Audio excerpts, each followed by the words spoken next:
All set. All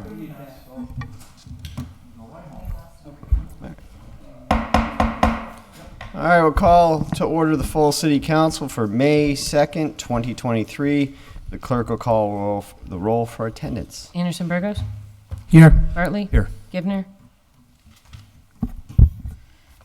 She's here, I think She she's is in the- here. Jordan, Here. Maldonado Velez, McGee, Here. McGivern, Murphy Ramboletti, Yes, here. Coelho, Here. Israel Rivera, Jenny Rivera, Here. Tallman, Here. Bacon. Here. Please stand for a pledge of allegiance. I pledge allegiance to the flag of the United States of America and to the republic for which it stands, one nation, under God, indivisible, with liberty and justice for all. God bless America. In the city of Holyoke. And the city council. All right, so first is, there's two items laid on the table. I do believe we're going to leave both of them there for now. All right, so we're on to public comment, which Steve is here. Only one signed up here. So full name, address, remember it's a minute and a half. About the minute sign, I'll just give you a little wave and we'll go from there. Steve Superba, 17 Glen Street. The mayor of any city is the chief executive and as such is ultimately responsible for the effective and efficient operation of each department as they work toward the delivery of services for the benefit of the community. The mayor is prospectively limited in this function by the quality of the information provided by each department head. On full display at the Public Safety Committee meeting of March 6, 2023, when the MRI report was formally presented, was Chief Pratt refusing to answer a question posed by the chair of this committee, Councilor Israel Rivera, and Chief Pratt did so in the presence of our mayor. I would suggest that this refusal may be reflective of the communication dynamic between our mayor and police chief. 6 weeks ago, a sexual harassment situation presented itself in the police department. Since the mayor's original prepared statement about this situation, we've heard nothing. Both situations represent peril to the tax-paying citizens in the form of civil litigation. These citizens have a right to know the remedial steps that are being implemented. As an astute citizen, I've watched the performance of our police department over the course of time, and there are two predominant operational strategies. Silence is golden, and delay. The mayor's office has apparently adopted these two strategies. The silence is deafening, transparency and accountability are missing in action. I, as a tax-paying citizen, demand better. At the minute mark. Oh, thank you. Anyone online? Spencer Fox Peterson, online. Good evening. Can you hear me? Good evening, yes. Thank you. Spencer Fox Peterson. I'm calling in from 51 Portland Street, Holyoke.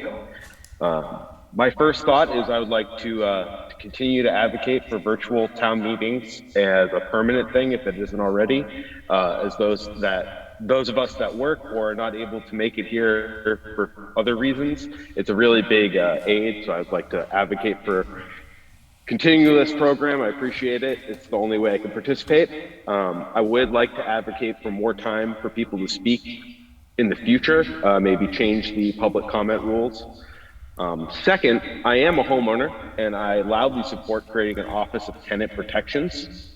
We need to hear the demands of all who live in Holyoke, especially those that are renting. I'm a former renter and I'm fortunate to have been able to purchase a home with my family. Not everybody's going to have the chance to do that, but everybody has to live here under fair conditions, and renters are real disadvantaged. So we should definitely be staying behind our fellow Holyoke citizens. So I demand that we get a Office of Tenant Protections up and running. And third, as most of you probably already know, I'm an abolitionist. So my goalpost is a future without policing and oppressive, ineffective systems. That said, I would like to highlight that in the last several months, Holyoke Police Department has been nothing but scandals, At the minute mark. Sexual misconduct allegations, suspensions for pointing firearms at other officers, disregarded complaints, and the list goes on, as the former commenter mentioned. I beg that my fellow Holyoakers and those that are on the council wake up. This institution cannot be saved. This is what they are. That said, We should be investing in a public safety department that helps our community and addresses our problems from the ground up. Badges, we are at guns, time. cages are not band-aids for systemic ailments of our community. Thank you very much for your time. Have a great evening. Thank you. John Rivera online. Hello, good evening, City Council. Can you hear me? Yes, you're on. Sweet. John Rivera, 125 Cabot Street, apartment number 4. I'm calling in tonight to second what Spencer was saying, as well to talk a little bit about the police situation going on in Holyoke. I second everything that Spencer said. This institution cannot be saved. We really need to redirect funding from this institution, from this department, into public safety that actually works, right? That be of, the Public Safety Committee. Right now, the Public Safety Committee of Holyoke doesn't have really that much money. I think last time I checked, less than $1,000 to work with. So we really need to start refunding things that actually work. The police department is not a fine example of this. They don't lower crime. They just profit off of it. It's really as simple as that. This institution has been like that since day one, and we're starting to see that the chicken is starting to come home to roost. So please keep that in mind when you are in budget season, especially with budgeting and allocating monies towards the Holyoke Police Department. We really need to budget out way less than what we're budgeting towards them. Fix this overtime, which isn't really, something that isn't a problem. Add a minute, Mark. Thank you. And obviously, fire, anybody who completely goes on sexual harassment or sexual scandals within the Holyoke Police Department. That is just something that should not be happening in any department. And most definitely people who, hold guns. Thank you. Thank you. Anyone else? All right, that ends public comment. Quick announcements before we go on. Councilor Maldonado Velez, you were pulled. You're going to go first tonight for voting. Also to Councilor McGivern and his family, best wishes. He's not here tonight, but he is away for another reason. As we all know, Councilor McGivern doesn't miss anything. So he's on the way for a family getaway, and we wish him the best. With that, also, Miles, Molly, Mac, good night. Have a good night, kiddos. With that, communications. Number 3 from the mayor is a veto regarding independent legal counsel to work with the city council and the legal department review the charter, state laws, and city ordinances. So I think the motion would be to receive, refer this to finance to go over the legal opinion. No, that's, sir, that's going to be, Or table this one, was it? yeah, that's correct. We're going to table this one. We're going to send item six That's over right, to yeah, all right. finance. So Yes, sir. 3, Motion to But I believe you have a brief update, Yeah. Mr. President. On item 3, you had a conversation with the mayor or I just wanted to perhaps make legal sure department. wait, hold on, let me make sure. So 3 is a motion to table. That's So right. that, okay. And then 6 would be to finance. So Yep. before we get to that, there is an update. I did speak to the legal department with regards to this, because if you read the veto, it's kind of like, didn't make sense. But legal said that they are looking to, in essence, go out, get independent counsel and work with us on dealing with these things. So we'll have a meeting after we get through the budget process to then sit down with myself, Councilor Jourdain, the mayor, and the legal department to kind of figure out how to fix some of this stuff. So that will come. We're just going to get through the budget first. So with that, I'd say item 3, motion is to table. Is there a moved. second? All those in Second. favor? Aye. All those opposed? Item 6, refer to finance. Yep. All those in favor? Aye. Opposed? All right, then back to 4, which is from the mayor reappointing Tessa Gordon, Teresa. Look at just one, before we go any further. She's cooler than me, I so volunteered we're good. today. As I warned Councilor Duran, I volunteered today to go on a school trip with my daughter for 2nd grade. Went to the zoo. Teachers are absolutely, I say it all the time, they're phenomenal, what they do for our students and the energy that they have to keep up with these kids. It was phenomenal. But if I doze off and go to bed or mess up on names, it's because I'm trying to catch up on. Mr. President, I'd just like to send this one to public. Yeah. All right. So this one would be reappointing Teresa Gordon, Cooper Gordon, to Hoyoke Housing Authority, which would be a 5-year term. And Councilor Bartley said to send it to DGNR, or no, Public Service. Second. Public Service. All those in favor? Aye. Aye. All those opposed? Next is the minutes of the April 18th, 2023 meeting. Motion receive. Motion to And receive and adopt. Any changes, any concerns, anything? No? Seeing none. Motion to receive and adopt. All those in favor? Aye. Aye. All opposed? 7 is the abutter notice requirements with revised legal form. Yep. This is going to go with an ordinance committee report, I believe, don't we have, Madam Chair? Well, I don't believe I saw that butter. Because I believe we were pulling this, we had given that, or are we sending this back to? I think it committee has to to go to committee because All I right. don't think it's on this agenda. Okay, so we'll All have to go right, with the so next ordinance. 7 Ordinance, please. is from the legal department with notice requirements for revised legal form. That's going to go to ordinance. All those in favor? Oh, was it? We have the legal form, but I don't think the, I think we approved, Order. we approved the language in committee, but she sent us the legal form. If we're ready to go forward, I mean, we could approve it if. well, we would have to pull it out, right, though, because it's not on our agenda. So, oh, it is? Oh, okay. I didn't see it posted on the agenda. But you know what? I'd be happy to make a motion to take pull it out from of committee committee. to adopt the legal form. All right, It's so like a motion. one-paragraph ordinance. It's- Yeah, so motion is to remove from committee an order with regards to item number 7. All those in favor? Aye. All opposed? So we're going to take up the order from ordinance with 7, suspend rules, take up as a package altogether. All those Aye. in favor? All Aye. opposed? You do have the legal form, which comes with the communication from 7. So with that, Counselor, do you have it with you from the agenda, or? I do have the legal form, It's on, yes, it's so. on the everybody's. motion No, is- I'm meaning the order from committee. Do you have it at all, or? I basically know what it Okay, is. then Counselor Bacon. Okay. So the purpose of this was to be sure, I think you'll all remember when we had the vacant lot, there was some confusion and we had to renotice people. And so we've recommended an ordinance for your approval that where there is no building, we would use the closest address so that people would know where the property was. This is particularly important on long streets. So it's a pretty straightforward ordinance. Thank you. Mr. President. Counselor Jordan. Yeah, just to refresh people's memories, this related, if you recall, to the White Hut, when we went to go forward to help White Hut.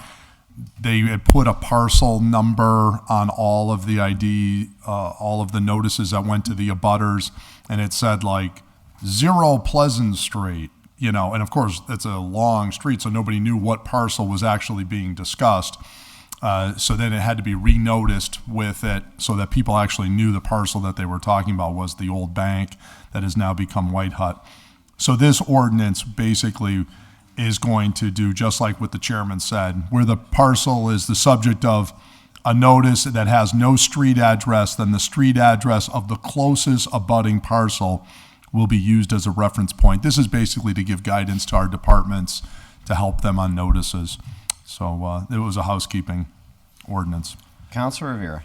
But real quick, just they'll be clear that it's not going to be that actual address though, right, in the letter. That's because right. if you know what I'm saying, like if there's a parcel next to my house and they use my house as an address, and then people are like, wait, that's Izzy's house. You know what I'm saying? They'll say the undeveloped lot next to Abutting. number. All right then, perfect. Right. Anyone further? All right, so motion would be to pass the first reading. All those in favor? Aye. All opposed? Motion to pass the second reading, Motion is passed the second reading. All those in favor? Aye. All opposed? and motion that the passage be ordained. Motion that the passage be ordained. The clerk will call roll. If you vote yes, you're voting for the changes. Maldonado Velez, Yes. McGee, Yes? Murphy Ramboletti, Yes. Puello. Yes. Israel Rivera, Yes. Jenny Rivera, Yes. Tallman, Yes. Bacon, Yes. Anderson Burgos, Yes. Bartley, Yes. Givner, Yes. Jordan. Yes. Unanimous vote. Your vote, you approve that one. 8 is vehicle maintenance report from the Hoyoke Fire Department for the calendar year ending December 31st, 2022. Motion to receive. Motion is to receive. Should we send a copy to public safety, maybe, if they want to review it, or Onto a public just safety. receive it? Yeah, well, it's sent to public safety. Yeah. Yeah, you can Steve, send a copy to public safety. Yeah, that works. Thank you. All those in favor? Aye. All Aye. opposed? 9 is the Fire Commission meeting, minute of meetings for March 16th, 2023. Motion received. Motion Motion received. receive. All those in favor? Aye. Opposed? 10 is the Hoyoke Motion Redevelopment received. Authority, minutes of their meetings for November 30th, February 15th, and March 15th. Motion is to receive. I'm assuming that's 2022 on the November one. Yeah. Yeah. Unless we're Yeah, it is. forwarding. They're foreshadowing, do you know? Yes, yes. All those in favor? Aye. Aye. All opposed? Let's see here. Mr. President, if we could take item 11 and 12 as a package Second. and receive and send to the Board of Public Works to go with the orders previously filed. All right, so 11 and 12, suspend rules, take up as a package. All those in favor? Aye. Aye. All opposed? 11 is a petition for acceptance of Linan Drive. 12 is a petition to accept Richard Eager Drive. And Counselor, say that again, just for the record, I missed it. Yes, so if we could receive these and send them to the Board of Public Works to put with the orders that I previously filed to accept these streets. These are the petitions from the residents that are required in order to get them properly filed. It appears that in the early 60s, the paperwork got from planning to us, then the Board of Aldermen, but then were never officially accepted. So here we are. Better late than never, right? Mr. President, just for clarification, so these are not existing city streets right now? They, if I may, Mr. President? Yes, go ahead. Through the chair. They are city streets, and in the early 60s, the planning board sent all the layout over to the Board of Aldermen to accept them. And somewhere between getting to the aldermen and approved, it was never documented that they were accepted. So when our new engineer went to the book to file for whatever he has to do for Chapter 90 monies, they were missing, and he wanted to do the whole neighborhood altogether. So he sent me over the petition, and I went and helped the residents get it filed. So hopefully sooner than later, they can get the road surface work done up there. And real 'cause they've quick, been so waiting for a long time. and this is not the same, but kind of the same. So the side street going up the hill on Save-A-Lot, that's not a city street? And would it be the same thing as like signing a petition to get that to be an actual street? I'm just asking just to understand. Perhaps, if it is not an accepted city street, yes. This is a situation where paperwork wasn't Yeah, yeah. completed, No, I but get it's the same process as I understand it. All right. So Yes. with that, that's why I was looking at my phone. Thank you. I wasn't trying to be rude, but the mayor contacted me with regards to the engineer, and Councilor Jordan and I have been working on West Cherry Street.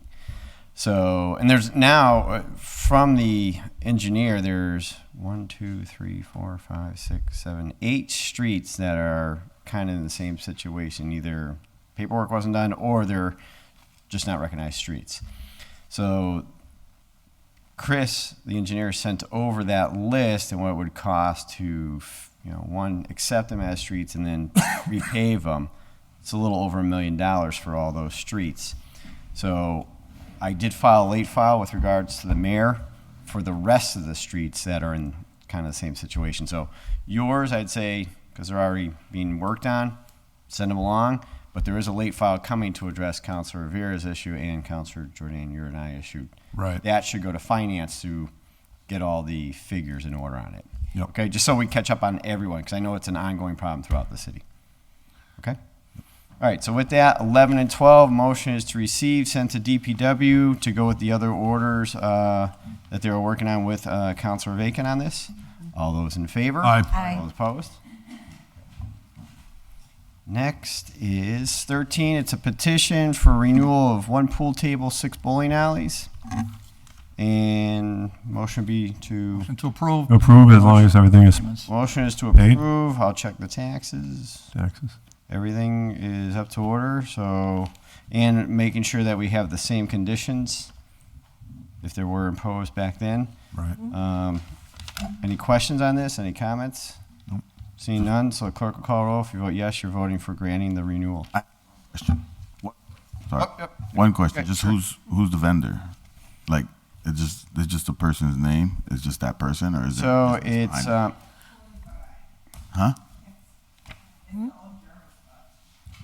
yeah, 624 South Bridge Street. It's DeVry? It's a Turnverein. Turnverein. Turn Hall? Yeah. For 1,000 years. Yeah. I mean, I didn't know that it was Kim. I know Turn Hall. I don't know Kim Silva. I just wanted.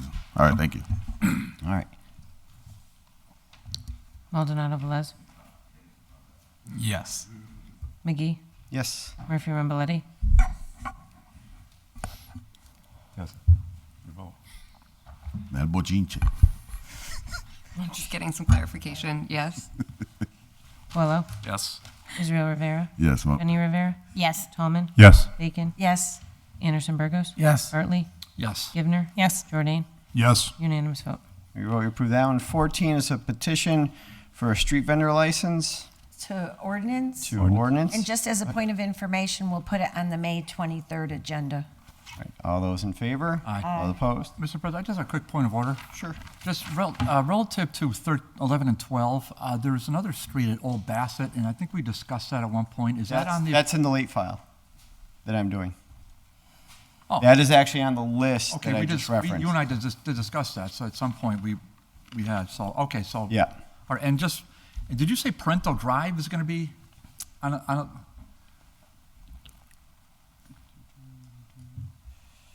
Go back up the list here. Well, that was a street that the council referred to that Save a lot. abuts Save-A-Lot to the, We'll get there. Yeah, we'll get there. Well, there won't be many resident signatures. well, there are none. I mean, I don't know why we'd accept I'm it. being facetious. There are none. Yeah, I already. Yeah, we understand that, Kev, so. I Yeah, just asked Chris a question. Chris Up for the is gonna hockey give rink. a list of everything. He gave a list of ones that I think needed to be paved and the cost to those. But they want to address all of them, from what the mayor said. Okay, Okay? thank you. Someone had, Counselor Anderson Burgos. Hi, this has nothing to do, thank you, President Todd McGee. This has nothing to do with the order we just talked about. It actually has to do with a reappointment for Teresa Gordon. I'm wondering, why did we decide to just send it to public service when I've seen firsthand that we've actually voted like right away? I'm wondering why this specific name, why this specific person to public service? So, motion would be to reconsider and go back to 4. Yeah, please. Your second? All those in favor? Aye. Aye. Opposed? Counselor Anderson Burgos, your question was why? Yeah, so why? And I personally know Mrs. Gordon. She's a hard worker, very involved in the community. And I find it a bit odd for this specific person to be sent to public service. I find it odd because I've seen us vote right away without questions, just boom, just like that. So I'm wondering why this specific one. I don't have the answer to why, but I do know there have been times in the past where counselors have asked it to go to committee for several reasons. So it's not like this is new. There have been times where reappointments have gone to committee to ask questions or what have you, but I can't answer for the motion. I just know it has happened in the I would like to reconsider those actions. What your motion is to go back to item 4. So, Counselor Tallman. Yeah, I just want to make a statement. I'm being on the public service chair. Sometimes we do have people, and I know Teresa. I know her for several years, probably 10, 15 years in it. She's done a marvelous job there. But sometimes we have people that are on these boards that we don't get a chance to talk to personally. And we have new people on the committee that might want to talk to her and find out what her vision is for the Housing Authority. There could be other questions the running of the housing authority, the new buildings. Several of our colleagues want to ask questions of what they see her role in the future of, say, the building down in South Holyoke, all the new changes that are going down in there. So, I mean, I think she's a wonderful person. I like I said, I've known her for several years, but it's not unusual. I think 2 months ago we've had somebody on the one of the committees that was supposed to be a reappointment, planning board. We just did it for the planning board. Planning board, and we just did that, and I've known her too for several years on the board. So it's not unusual for us to do that. So, I mean, me as a chair, if one counselor asks for an interview for that person, I'm happy to take it up at the public service meeting. I don't think it's a problem at all. Counselor Givner. Thank you, Mr. President. Just to follow up with that, if I have questions for people, I usually just give them a call or reach out to them. Anybody who's in these positions has their information is public, so yeah, I kind of do wonder about that too. So I'd be happy to vote on this tonight, and people can call her if they want. Unless there's a reason why we want to have her publicly answer questions.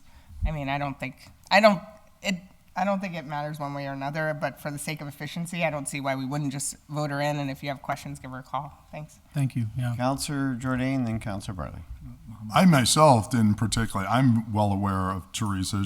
She's a very nice lady, very, very competent. On the other hand, the rule is generally, or informal as it may be, that if people have questions to ask somebody, we send it to committee, and I always vote to do that. Today, I would ask for that same courtesy back to me, right? So if I wanted to send somebody to committee for questions, I would hope you guys would vote to do that. And if somebody asks, Juan or Dave or whoever want to do that, then likewise. But this is a 5-year appointment to a pretty meaningful board. So if somebody has questions, I don't think I'm sort of in the same boat as Peter Tallman on this issue. It's like you go, and I got to disagree with the whole, well, just call somebody up type of thing. I personally think, yeah, if you want to do that way, but some people don't like to operate behind the scenes. Some people like to do the transparency, right? Some people like to have that when they ask questions, these things are in the meeting so that the whole public can see the answers, right? This isn't just for our benefit. I'm not just down here for me. I'm down here for everybody, okay? So maybe if I ask a question, a citizen says, boy, that was a really good question, or I thought about this, or hey, Jordan, why don't you ask them this, or this? Or on the other hand, I might say, that was a crazy question. Whatever the case may be, we are supposed to be operating out here in the open, not, hey, let's go grab lunch and, we'll solve all the city's problems behind the scenes. The other thing is, this is why we have a committee process. So it's not, I wouldn't view it as, if you just got a question you ask. I think it's the way we operate as a body. I wouldn't take offense at that. I would say that this is just about, some people have different styles. I tend to be I like it at committee, and we take it up. So that would be my take on it. And yes, general rule, we do most of the reappointments, but some of the bigger ones, gas and electric, some of the other bigger ones, Water Commission, or some of these other ones, we've had people come in and ask questions. So I don't know. I'll let people speak for themselves, but I wouldn't necessarily read too much into it. Thank you. Counselor Bartley. Yeah, thank you. I'm a little surprised at the reconsideration, but I guess it is what it is. So the tradition, Mr. President, has always been if one counselor wants to refer to committee, we refer to committee. We talk about collegiality, and now I have an insinuation that this is something, there's an ulterior motive to it. There's no ulterior motive.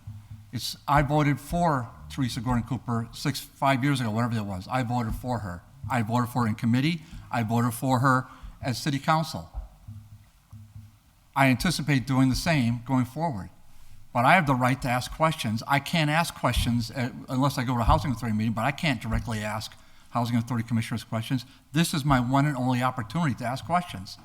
I don't think it's an unreasonable ask. As far as efficiency goes, even if we held up the appointment, which I know the chair would never do that, the person would still be a holdover until replaced. So Holyoke Housing Authority will march forward. There is nothing being inefficient about this. Last point, how many times, Mr. President, have I said here, we are not the U.S. Senate? I mean, I've lost count. It's in the dozens and dozens and dozens. So when I'm on a, and if the person wants to ask me a question directly, it's fine, but I don't recall the person who filed this motion ever being at one public service committee meeting. Not one time, maybe on Zoom, but not once since I've been on the committee. I've been on the committee for now a few years, but years ago I was on it for 3 years. So I think I asked very fair questions. They're not pointed questions. They're not gotcha questions. I just want to hear more about Ms. Gordon Cooper's vision, among other things, for the Housing Authority, and a few other questions I want to ask. That's it. So there shouldn't be any insinuation or any notion that there's ulterior motives, because there are not on my part. Councilor Anderson Burgos. I think, what I find interesting is that, like I said it before, we make motions, right? And I feel like it's based on what? Like, I understand it could be sent to committee because you may have questions. Then I think that it should be consistent and not pick and choose, cherry picking which ones we think, oh, we don't need to send it to committee. I find that problematic. It should be right across the board, consistent, no questions asked, send it to public safety or it should be consistent.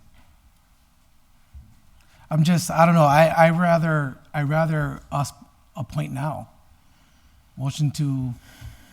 Hold on, before the motion. Councilor Rivera. So, just for clarification, because I am new, and the people that are going back and forth are the people that are veterans, right? It sounds like the procedure is normally, if a counselor asks for someone to come in with regards to them being not reelected, reappointed. We respect that, and it makes sense, right? If you have questions, we're all colleagues. But the point that Councilor Anderson Burgos makes, there are times where we do just vote someone in that moment on that day. It's a valid point for me. I didn't even think about it until he brought it up. I'm not saying that, I'm not trying to jump on the insinuation piece where we're trying to single out Teresa Cooper Gordon, because that's not, I don't feel that's the case. But at the end of the day, for continuity and for us to continue to be the same for every process, I need to understand what's the procedure then, right? Because if we're just going to be voting sometimes for certain people straight through, and then for other ones, counselors have the opportunity to just say, nah, I want them to come in so I can ask them questions. It does send a sort of, not a direct message, but a message of certain people get to go through and some others have to get questioned. So for me, it's about what's the actual rule. And if there is no rule, do we come up with one so that way making sure moving forward that it's an equitable process for everyone. That's all I would say. Councilor Jordan. Yeah, Mr. President, this is really very simple. If no one has any questions, the person's reappointed. This is the rule. It's very simple. No questions. So if no one has a question, how can we just say, send everybody to committee? Even if no one has any questions of the person, we're just going to sit there and twiddle our thumbs and look at each other. That's in the sake of uniformity. No one has anything to say to the person. Okay, so we're going to make them come to a committee meeting anyway so that we're uniform. Well, how about if we just have the basic common sense rule? If someone has it, which is, by the way, what has always been, someone has a question. Okay, we send them to committee, they ask their questions, and then we vote, and then they come out, and everyone lives happily ever after. This isn't really not rocket science, guys. Councilor Givner, and then. Correct. It's not rocket science. However, if you want to be uniform, you got to send everybody to the committee. So just because somebody here doesn't have a question, maybe the public does, which gets back to the original comment that if I as a counselor have a question, maybe the public has a question. So maybe people have questions. I don't know. I don't like gray areas. I think you either send it to committee or you don't. So either we send people to committee or we don't. I don't see why that's rocket science. Point of order. Counselor Bacon. Thank you. So my point of order is that if we want to make a rule about this, somebody needs to file an order. Thank you. File an order.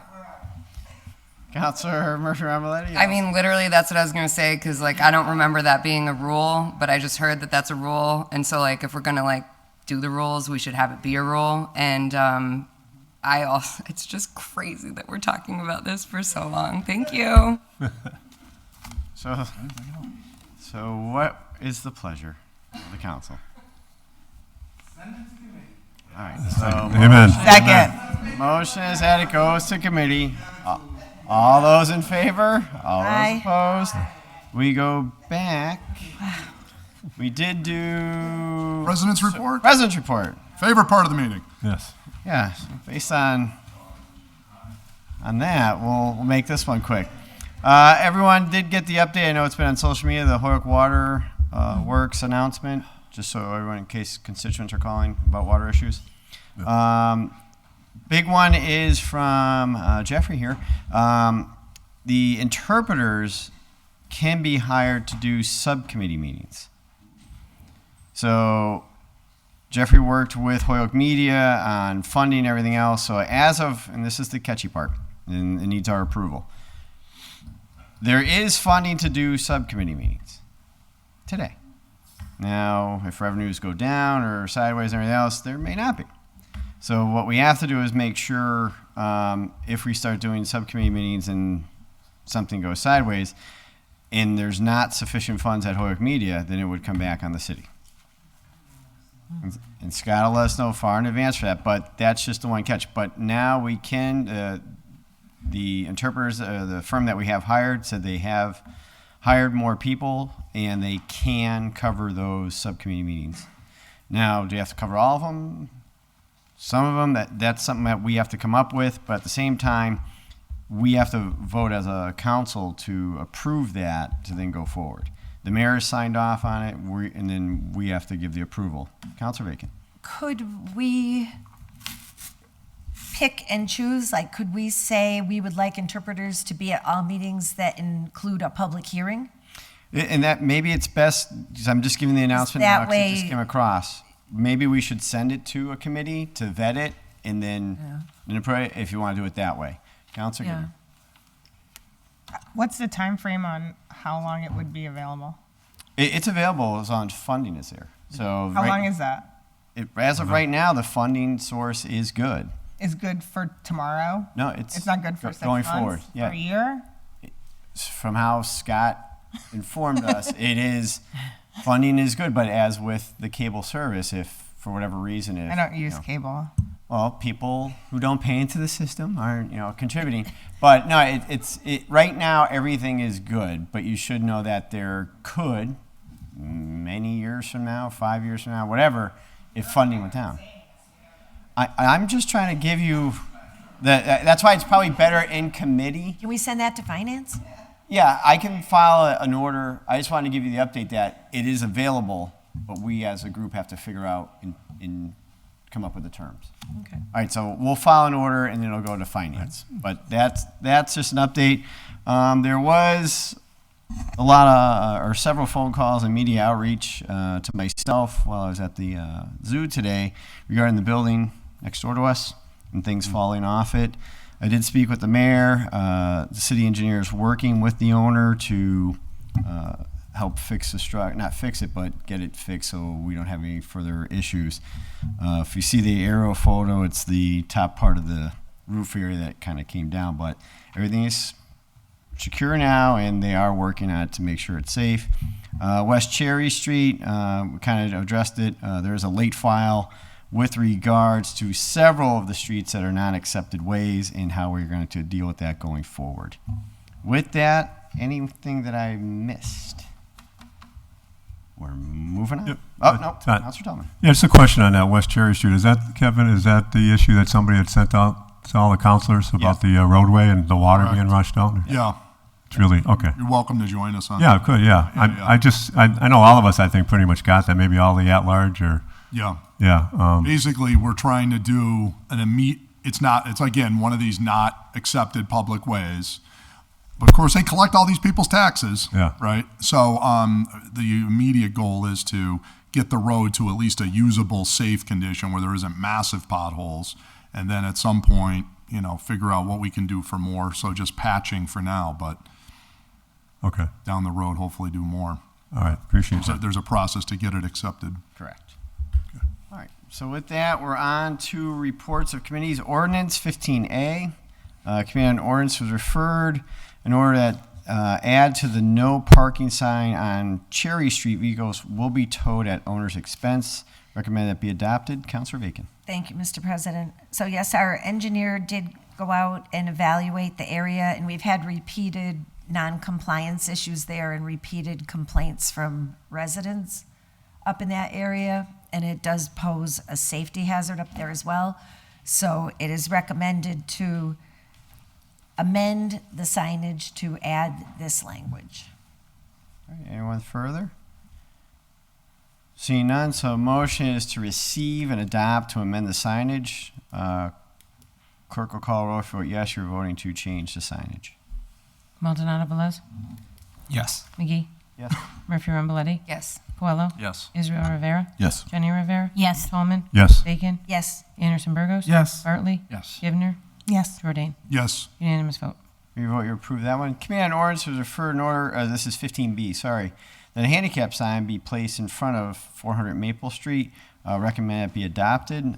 Councilor Bacon. Yes. So the motion is to pass the first reading. Motion is receive, adopt, pass first reading. Under discussion. And this sign was vetted through the Disabilities Commission. And I would just note that even though the placard number is on the order, it will not be on the sign because we have been advised over time now that they're for use of anybody that has a placard. But nonetheless, unanimously from the committee to adopt. Seeing no one else, motion is to pass the first reading. All those in favor? Aye. All opposed? Motion to pass the second reading. Motion is passed the second reading. All those in favor? Aye. All those opposed? And the motion that the passage be ordained. Motion that the passage be ordained. The clerk will call roll. If you vote yes, you're voting for the handicap sign. Maldonado Velez, Yes. McGee, Yes. Murphy Ramboletti, Yes. Coelho, Yes. Israel Rivera, Yes. Jenny Rivera, Yes. Tallman, Yes. Bacon, Yes. Anderson Burgos, Yes. Bartley, Yes. Givner, Yes. Jordan. Yes. Unanimous vote. We vote you approve that one.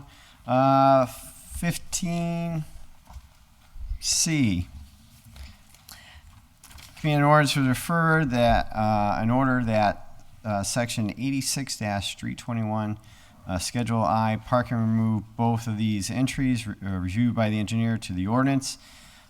South Summer Street, and then it gives the measurements for handicap parking only, so recommend it be adopted. Motion to receive, adopt, pass the first reading. Councilor Bacon? Thank you, Mr. President. Yeah. I believe, so this is to remove a stop sign and a handicap parking space. And it's my understanding that they were never put into ordinance. Is that, that was my understanding, so I think we're just removing the signs. But if it is in, So it's an ordinance, so you're adopting the is ordinance. it, do we have a legal form to remove? Okay, thank you. There was a little back and forth on those. Yes, Okay, you're so then. deleting those too. Yeah. Okay, all right, so then it would be the motion to pass the first reading to remove the parking sign and the handicap. sign. Second. Seeing no one further, motion is pass the first reading. Aye. All those in favor? Aye. All opposed? And Motion Motion pass the second reading. Pass the second reading. All those in favor? Aye. All opposed? And motion that the passage be ordained. Motion that the passage be ordained. The clerk will call roll. If you vote yes, you're voting for 15C. Maldonado Velez, Yes. McGee, Murphy Ramboletti, Yes. Coelho, Yes. Israel Rivera, Yes. Jenny Rivera, Yes. Tallman, Yes. Bacon, Yes. Anderson Burgos, Yes. Bartley, Givner, Yes. Jordan. Yes. Unanimous vote. With your vote, you approve that one. 15D, Committee on Ordinance was referred in order that the no parking sign be removed on one side of the curve of O'Connor Ave. Recommend that the sign be accepted. Yes. Okay. Councilor Bacon. Thank you. So the recommendation is to receive and adopt the committee report to accept the engineer's recommendation that we keep the signage. He did look at the area, but the concern was that the safety apparatus, the larger apparatus of the fire department, would not be able to get through safely. And so we're keeping it in, the recommendation Keep it is as to is. keep it in place. Right. Thank you. Anyone further on this one? Mr. motion is to receive, adopt, and keep it as recommended by the city engineer is to keep the sign. All those in favor? Aye. Aye. All those opposed?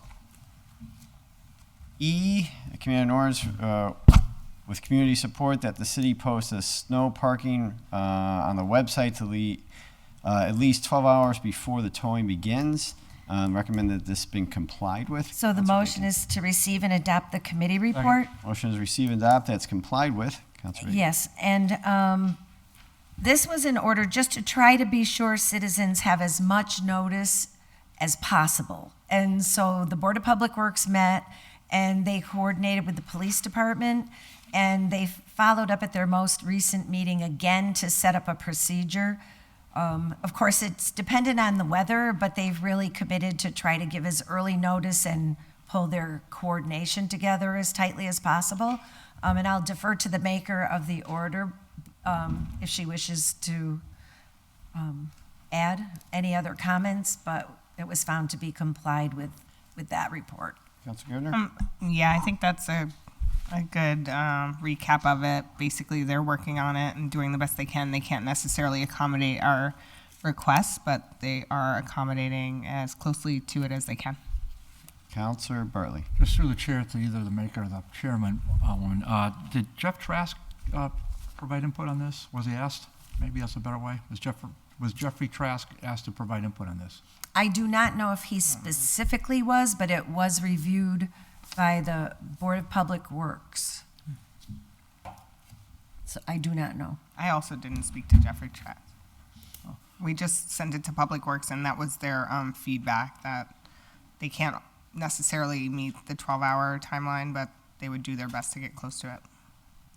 Yeah, the reason I bring it up, Mr. President, is just because it's not Jeff, it's my fault, but I'm going to work with Jeff wants to get more involved in some of these things, and he's offered up his time, and he wants to work with us on putting together a certain public disclosures about certain rights and responsibilities of citizens, whether it's emergency related, such as something like this. So I will forward this to Jeff, and I'll work with Jeff a little bit closer on this and a few other issues. Thank you. Okay. So this has been complied with? Yes. All those in favor? Aye. All opposed? All right, we're on to finance. Since Councilor McGivern's not here, we'll skip it. No, wouldn't do that to you, Kevin. All right, 16A, Committee on Finance are deferred. That they're hereby be appropriated $1,000 from supplies to overtime. Motion is receive, adopt, pass the first reading. Councilor Jordan. Yes, I would ask that this be approved. The committee reviewed Second. this, and Peter, do you have any additional points you wanted to make on notes on this? Yeah, basically, this for striping, for last fall, there was some money that was in the budget, $22,000 they're paying for last fall, and I believe it's up to $7,000 to help with the speed humps and the crosswalk painting coming up this spring. Very good. Just a point of order. Councilor Bartley. Mr. Hed- Oh, actually, well, that's on B though, Pete. On A, this was, if I recall correctly, I believe this one was the, Heavy Cover and equipment. this was for the travel. board, this was, I believe, for the Board of Health, Mr. President. Oh, the Board of Health, okay. And we had, there was sort of a guesstimate on the $1,000, and the mayor, he cut it from the budget, their overtime, and in the end, he said, they left them $1,000 short, but they were able to take it from their own budget, and he put the money back. So that would be 16A. But remember what Peter Tallman said when we get to B. I'll make a motion on the rules to 16A and B together as a package. I'm happy to do that if you want to do it two Take for up- Yeah, we'll one. do that. Take up A and B as a package. All Yeah. those in favor? Aye. Opposed? B, for those who are at home, financial request of $30,000 from heavy motor equipment operator to supplies, traffic lines, which is then what Councilor Tomlin said about the striping of lines and speed Yep. speed We bumps. need that. So motion is to pass the first reading on both, but Councilor Bartley, you're up first. Yeah, and I think this is a point of order, but I'm not positive. I'm going to call it that, and you can correct me and you can amend this. But we've talked about this before relative to semi-de minimis financial transfers. Is that in our charter, or is it an ordinance about the $250 rule? It's $200. $200. Okay, thank you. Even better. It's 200. Is it the charter or the ordinance? Charter, Charter. Section 22. Section 2, okay. So in other words, We have to. so we would have to have a charter change if we were Yes. ever to, thank you. Yes. So, Mr. President? yep. Yeah, on that one too, Carl Rossi, the Board of Public Works manager, stated that the money's coming from the heavy motor equipment operator because there still have 9 positions that aren't filled. So that's where the excess money come from in that line item. Exactly. All right, so motion is passed the first reading. All those in favor? Aye. All those opposed? Motion to pass the second Motion reading? is passed the second reading. Clerk will call the roll. If you vote yes, you're voting for A and B. Maldonado Velez, Yes. McGee, Yes. Murphy Ramboletti, Yes. Coelho, Yes. Israel Rivera. Yes. Jenny Rivera. Yes. Tallman, Yes. Bacon, Yes. Anderson Burgos, Yes. Bartley, Yes. Givner, Yes. Jordan. Yes. Unanimous vote. Your vote, you approve that. 16C, Community Financiers referred $82,800 from the sick leave buyback, vacation buyback, time owed to other various items for the same amount, $82,800. Motion is to recommend that be adopted. So receive, adopt, pass the first reading. Counselor Jordan. Yes, this, counselors, is for the police department. First off, I'll go through the from lines. These are extras that the police department had. They give their best guesstimate as to how much they think they're going to have in terms of retirees and for time owed monies. They had overages in these lines, so they're taking these from their other department lines and moving them from personnel lines into these expense lines. And Peter, you can help me, my best recollection as to memory on all of these. $35,000 for energy was, they had requested more, they got trimmed in the budget, and so they always needed that amount. The legal defense line of $3,000 was a contractual requirement under the contract. They weren't sure exactly how many officers would sign up for.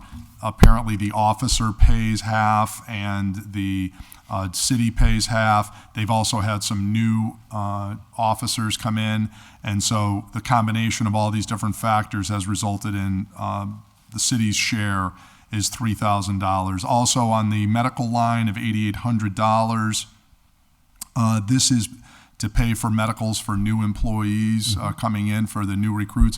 I think, Peter, correct me if I'm wrong on the numbers, but it was an enormous number. I want to say something like 16 or 17 new recruits coming through. So that kind of blew the doors off of the medical line.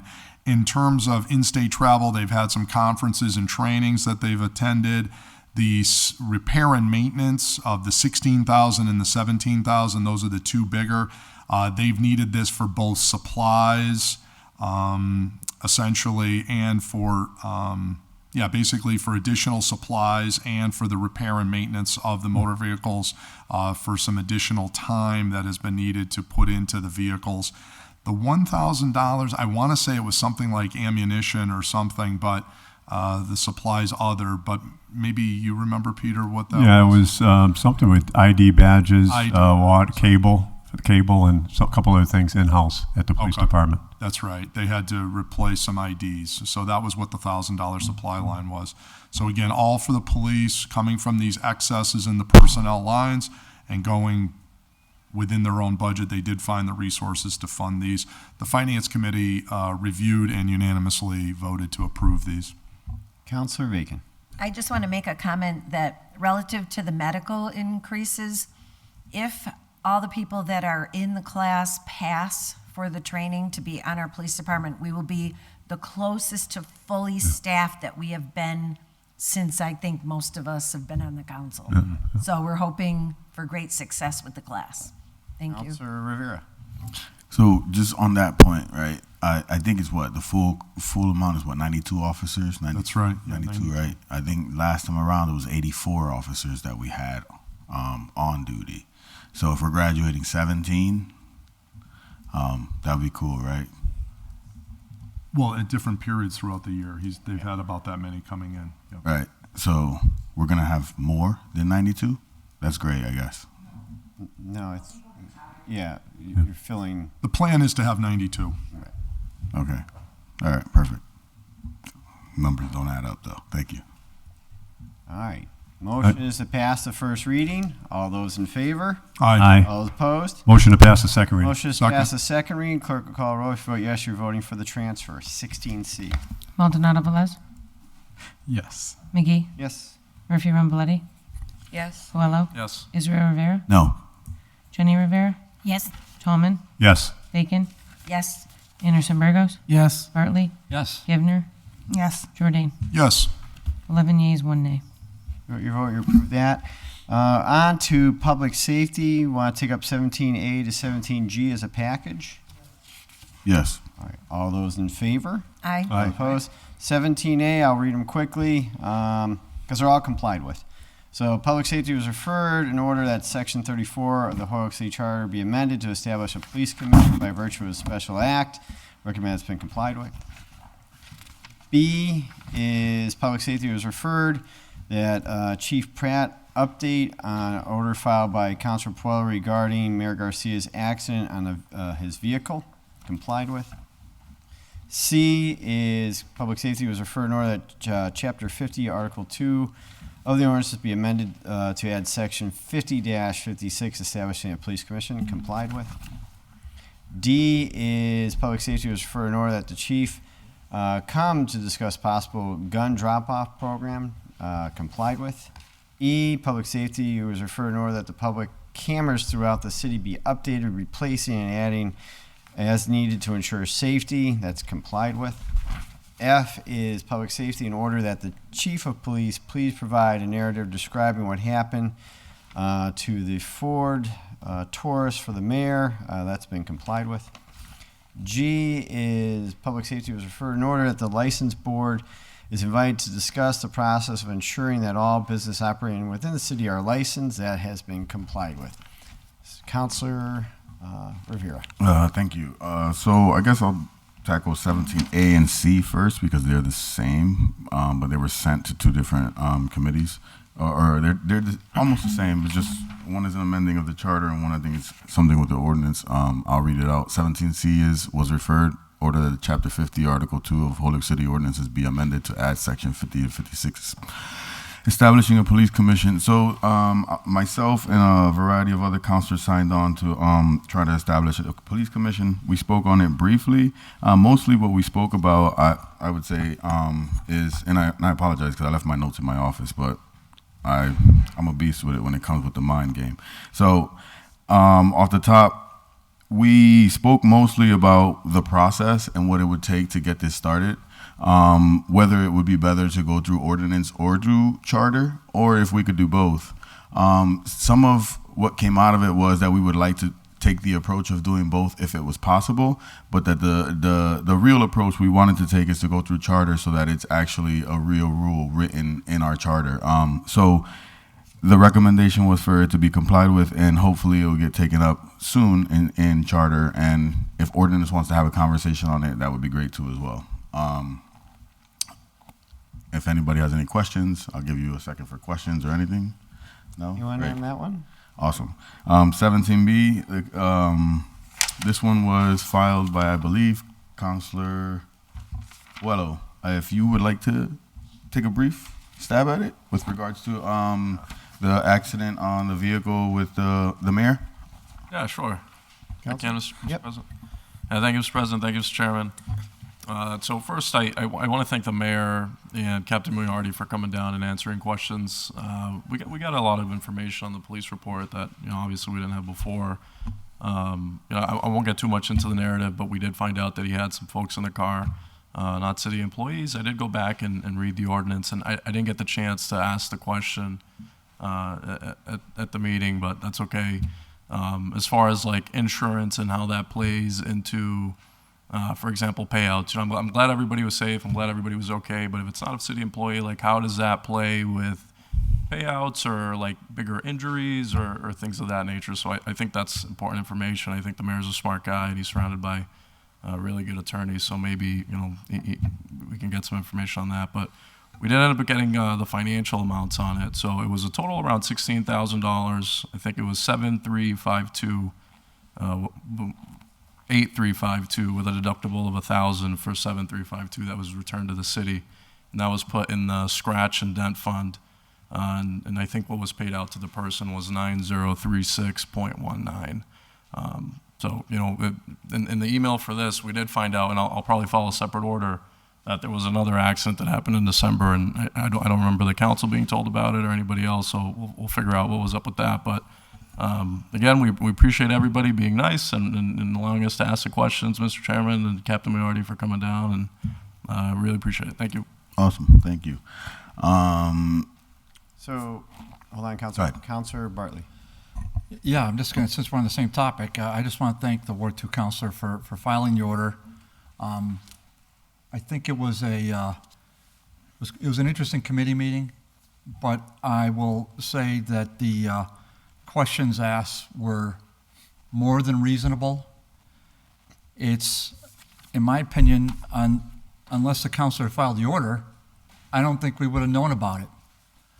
I heard one counselor say, why are we talking about a fender bender when the captain said the vehicle was totaled?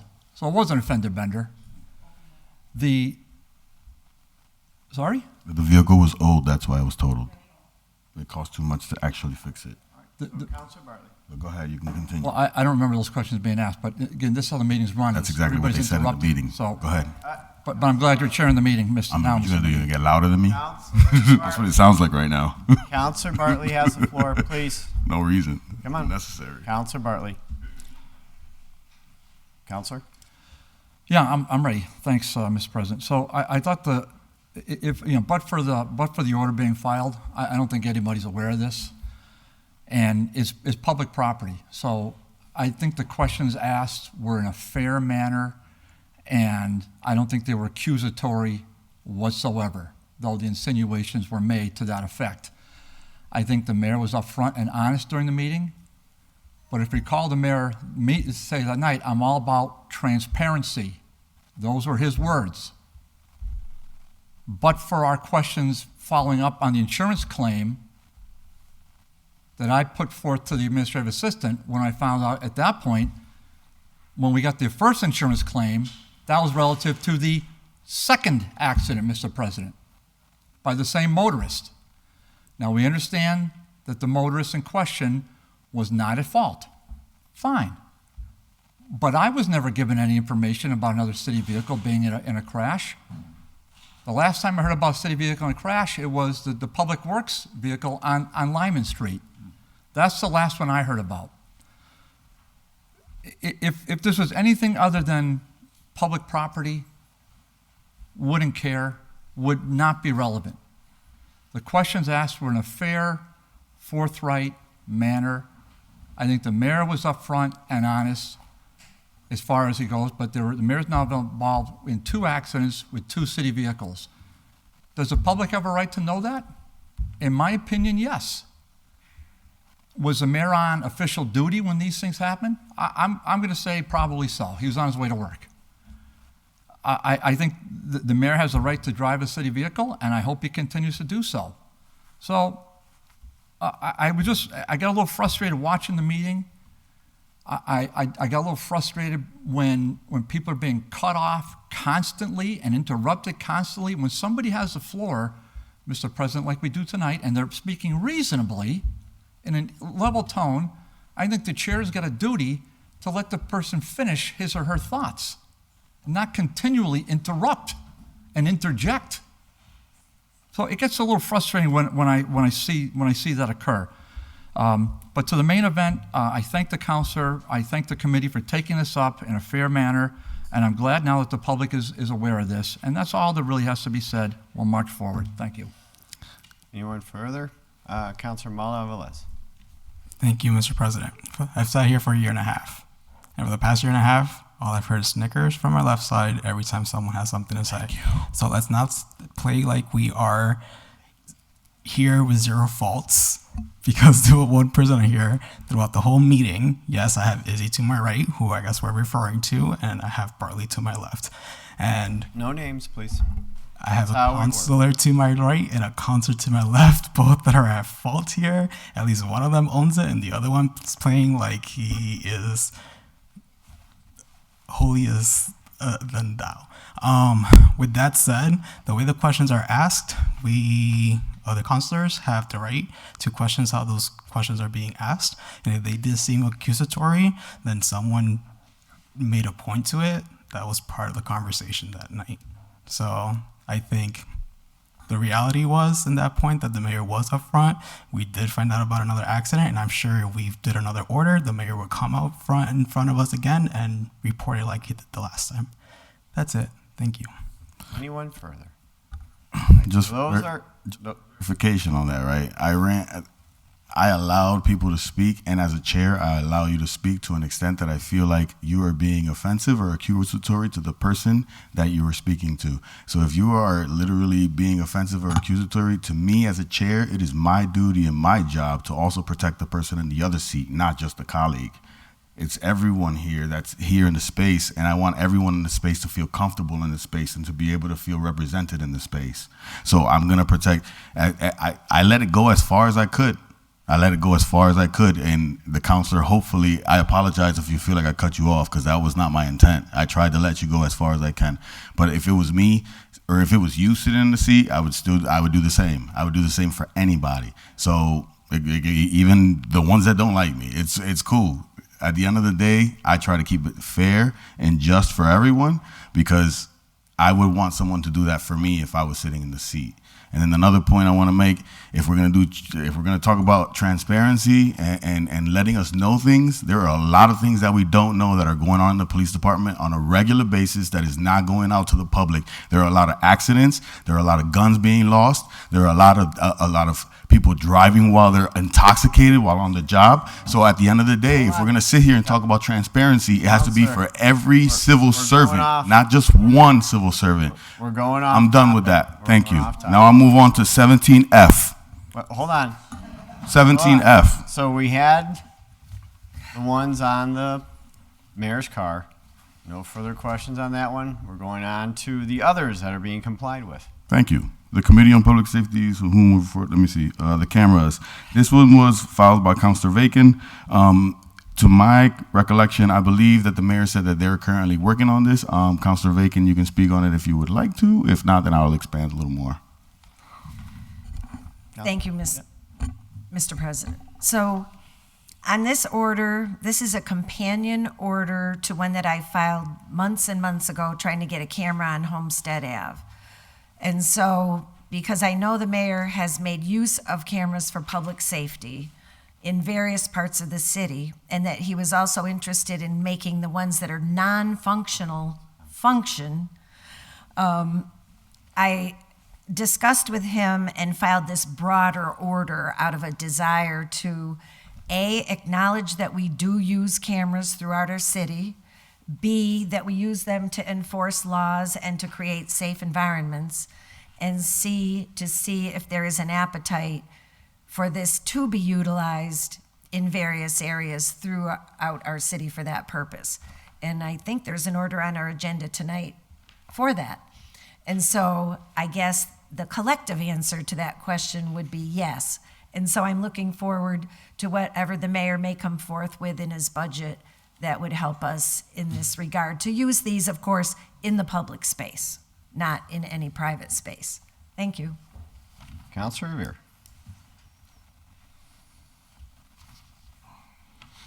You, Councilor Vacan. And then we're at 17. D for the gun drop-off? Yep. I'm just looking at E real quick. Okay, so then Chief, what? Let me correct myself. Captain Moriarty was present because the chief couldn't make it. So Captain Moriarty spoke about the gun drop-off program. He spoke about collaborating with the DA because they're planning on doing a larger gun drop-off program. Councilor Anderson Burgos sounded like he wanted to speak up on the matter because he did have a couple things that he had brought up that day, so I'll give him the floor to be able to. Councilor Anderson Burgos. Thank you, Councilor Rivera. Yeah, so we did speak about the gun drop-off, but what they were talking about is a drive, and I was thinking about something more constant, not just a drive, but something that's always available for people who do not know what to do with firearms. Say, for example, I don't know, husband either deceased, wife deceased, or whoever, the owner of the gun is no longer around. They don't know what to do with that gun, and they want to put it, somewhere safe, somewhere that they can dispose of it safely, right? Not to go back into the community. So I was thinking that I wasn't looking more for a drive. I was actually something that was going to be constant. And so I'll have to file another order to see what that would look like. Thank you. Thank you. Counselor Bartley. Just on that point, I did watch the whole meeting, Mr. President. Captain Moriarty was speaking about collaborating with the Sheriff's Department and the County DA's office. And to have, I think what he wants to have is an annual official gun drop-off. The question that wasn't asked, but I think if I was there, I might have asked it, is there a process and procedure for somebody to walk into 138 Appleton and just drop off weapons at that point that they're no longer wanted? My suspicion, Mr. President, is that there is. I think to the maker of the order, it could be something to the effect that would the police department consider having some kind of a secured box or some sort of that inside of 138 in view of the cameras? I'm guessing that's what the maker is driving at, but obviously I'm not putting words into anybody's mouth, but I'm thinking that a quick email to the chief and the captain, would they be warm to that? If they were, would the mayor then be warm to supporting that in a line item or a transfer to have some kind of a permit? And if so, are there other municipalities that do something similar to that? I'd be stunned if there weren't. So we might have a model on which to base that. Inside of 138 in the lobby, I think that's about as secure as you can be, right? So if somebody wanted to come in the doors, drop off something, and maybe even do it, it'd be tough to do it anonymously, but it would drop it off. There'd be a way to do that. So hopefully that's something that can be looked at in the future, because I think the order makes a lot of sense, especially in this day and age with all the terrible things we hear about. Thank you. Anyone further? So that was complied with. Councilor Rivera. Thank you. 17F, I believe we've already touched upon. That has to do with the mayoral vehicle in the crash. This is a report from the chief, but he was present. So Captain Moriarty spoke on it briefly. And then 17G, public safety. So this one was filed by Councilor Maldonado Velez. It was about pretty much understanding what happens when businesses are operating sort of illegally, or when they get ticketed or cited. What is the steps? What are the follow-ups? Councilor Maldonado Velez, you want to speak a little more on it? Yeah, thank you. Councilor Maldonado Velez. Thank you, Mr. President. Thank you, Councilor Rivera. So we had Anthony Luciano, who's one of the board members for the licensing board there, explaining a little bit. And we also had Alex Messina, who's the main clerk for the licensing board. It is a one-person operation, and there's a lot of licenses in the city. So I think she is trying to do the best she can as far as enforcing the rules. I think what happens, and I think where we are right now in the city, is that for a long time rules weren't really being enforced, and now we have a mayor that is starting to enforce things, but how do we make sure that they're being done fair across the board? We do have those people within our city that are following the rules, that are sort of being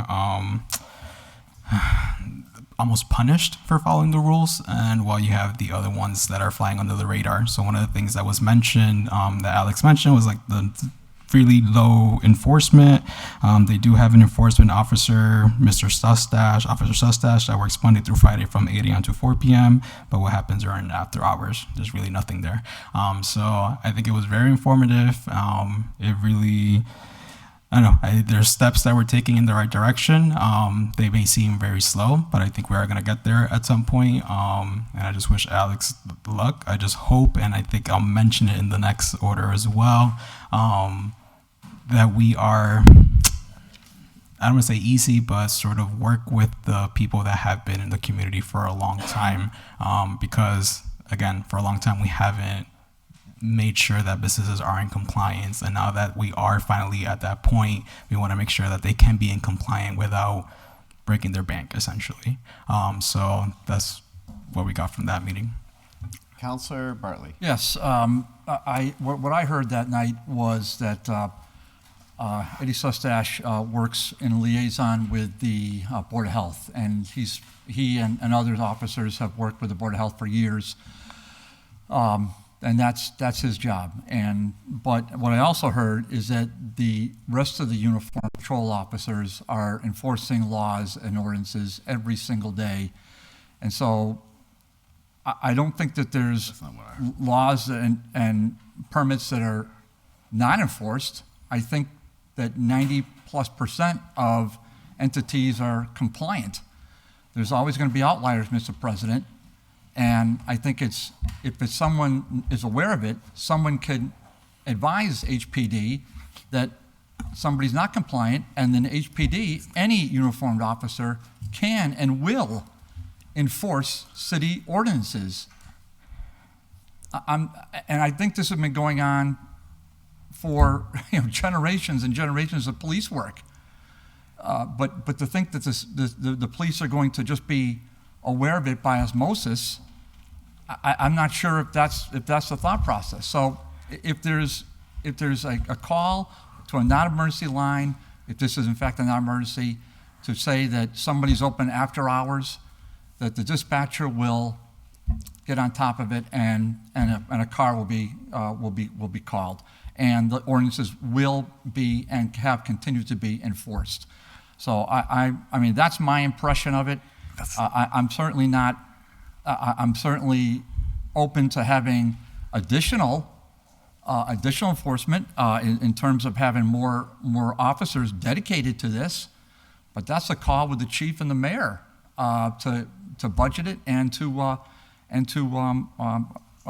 assign somebody. So I'm hopeful to do that. But Officer Sustache, 25-year veteran of the city, does a great job. The Board of Health does a great job.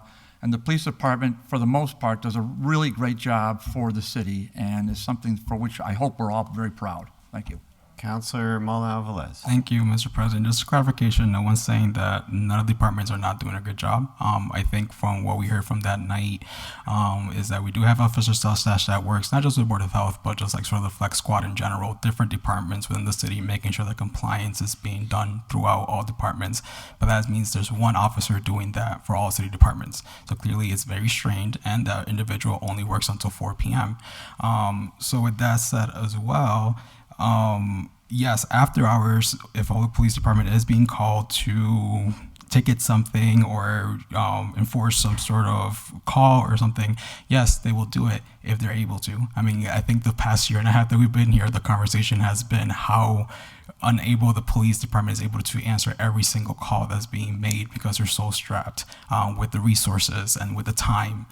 So again, no one is saying that no department is doing what they're supposed to be doing. I think what was made clear that night is that departments are finally feeling like they can do what they're supposed to be doing with the support of us, but it's going to take time to get there to the point where we are because, again, we haven't been doing it for so long and the resources are still low. Thank you. Councilor Givner.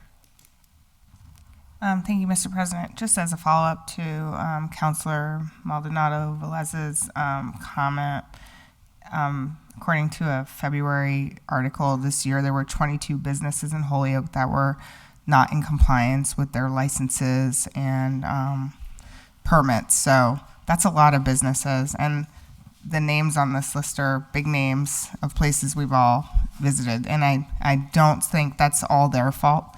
And it goes back to understaffing in our departments in general. You know, one person can't hold the whole city accountable for everything all the time. And I don't think it's residents' jobs to call the police because they think somebody may be non-compliant. If a business has a license or a permit for something, the city should know that.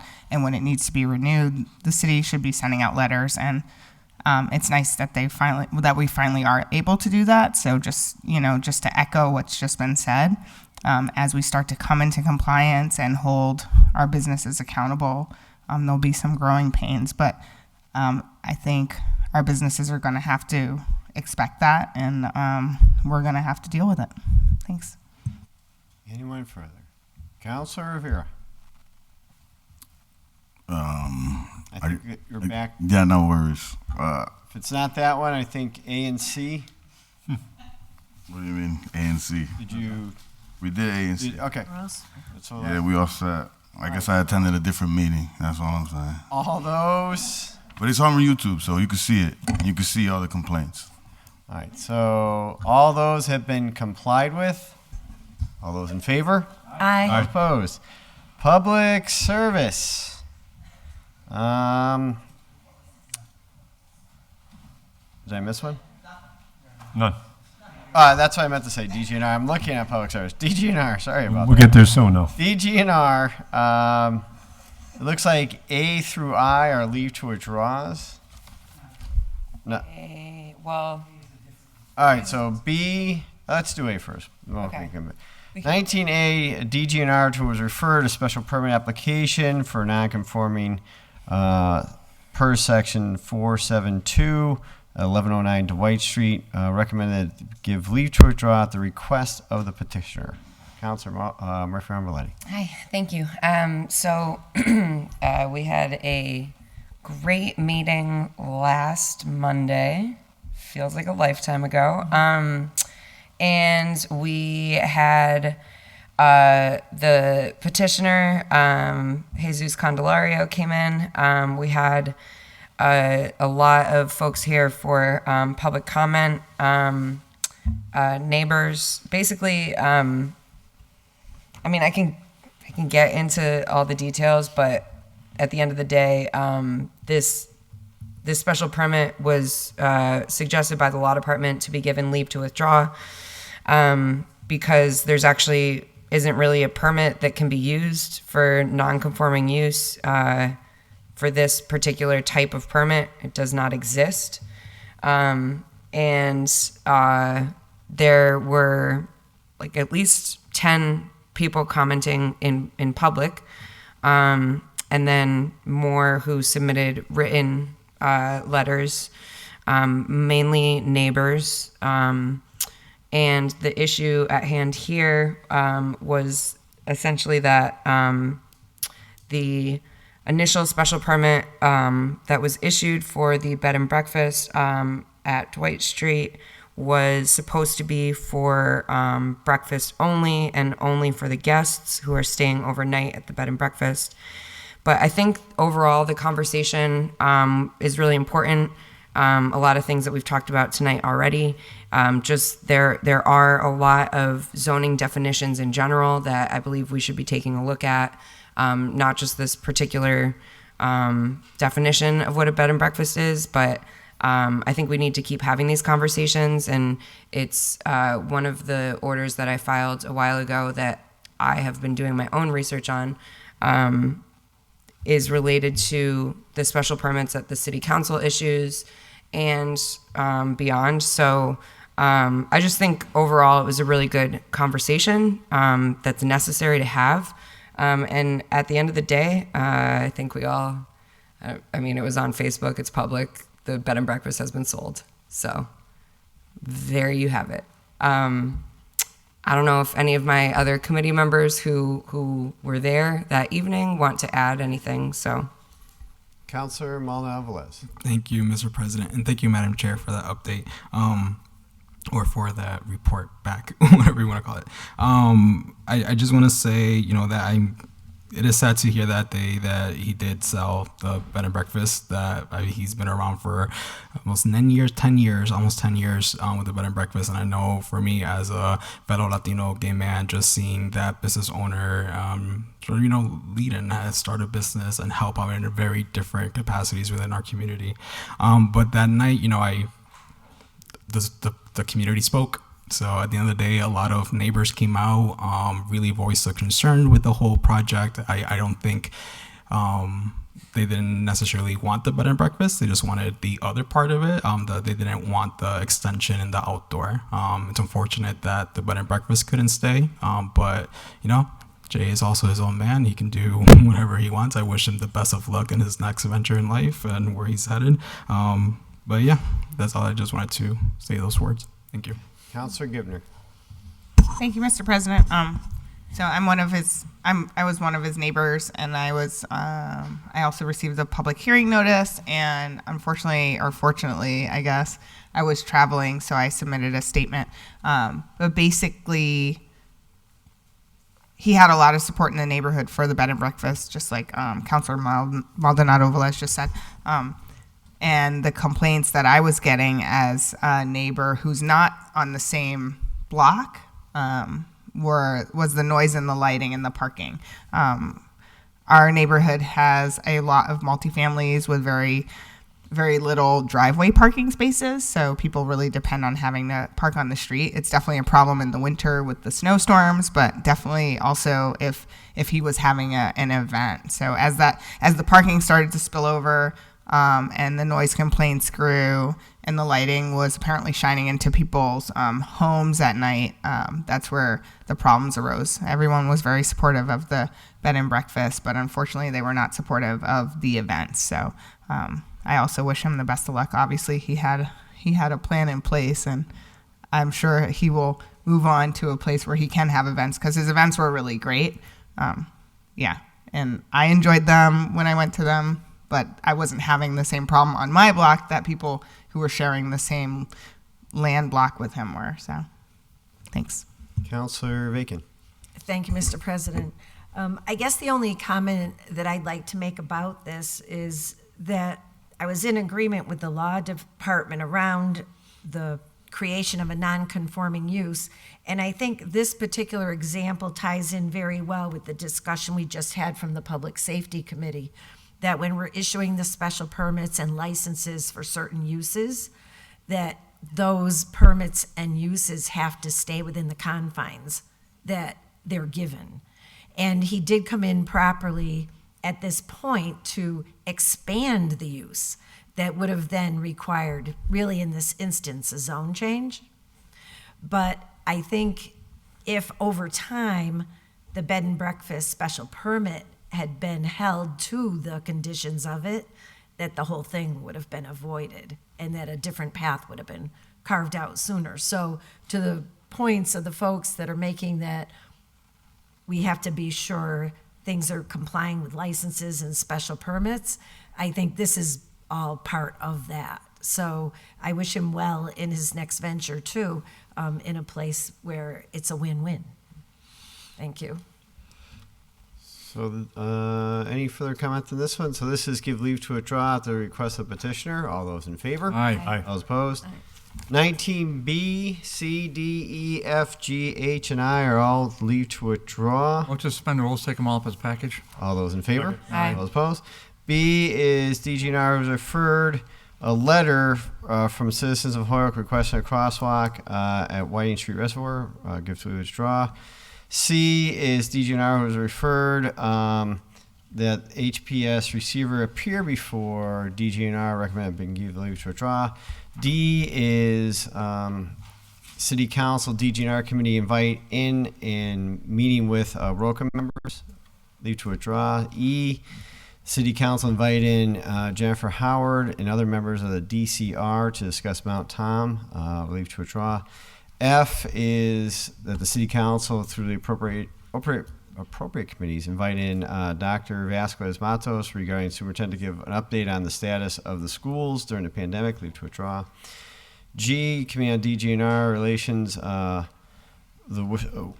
Worcester Red Sox to learn more about its town takeover initiative or 2023 season, leave to withdraw. H, Boys and Girls Club of Greater Holyoke team to discuss their two ARPA proposals.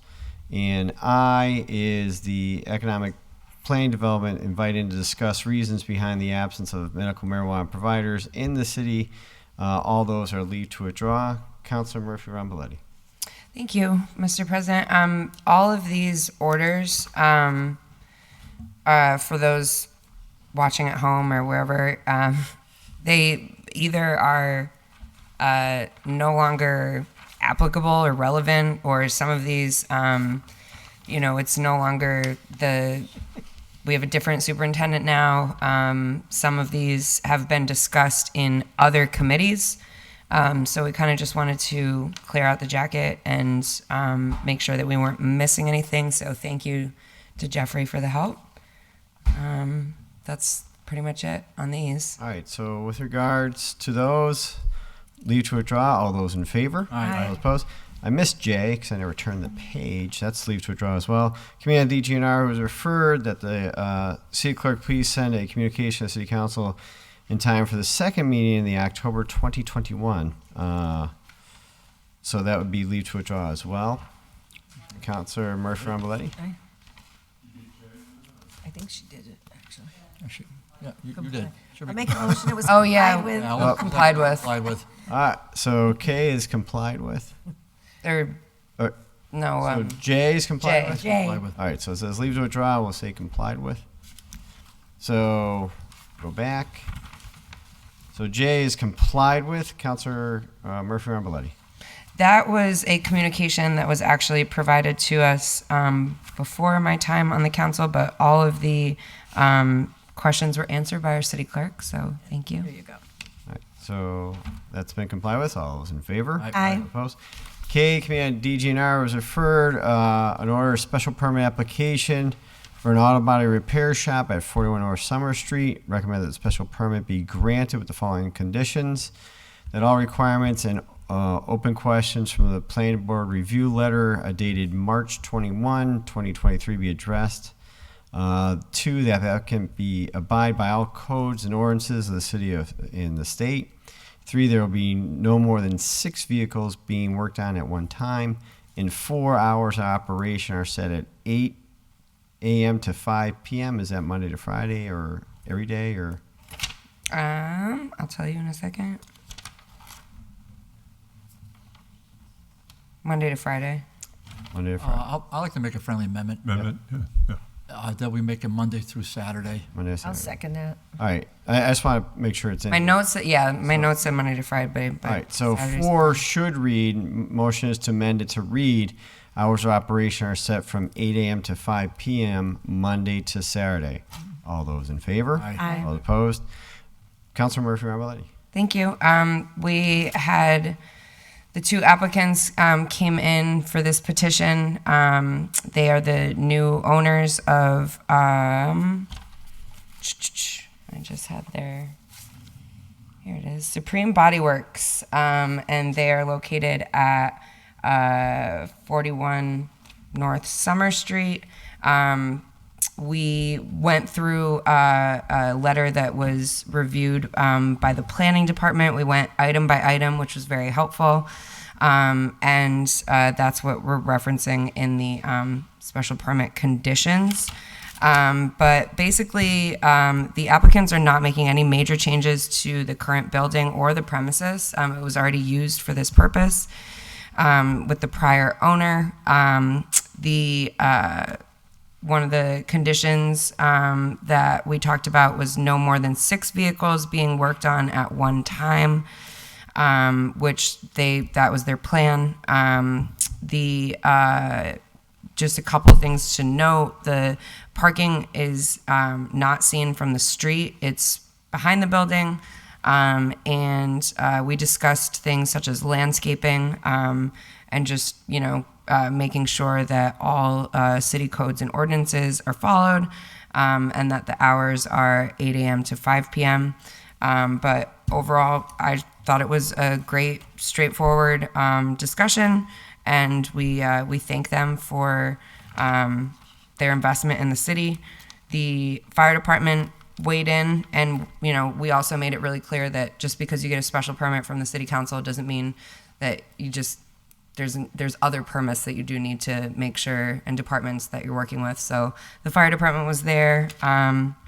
Overall, just a good conversation, and I'll let anyone else mention what I forgot. Counselor Bacon. Thank you. And I think someone at the meeting made the point that it's a great example of a continuation of a business that was well-founded in the city, and also that these two business owners will be great role models, and we have a lot more excitement going on about Dean Tech again now.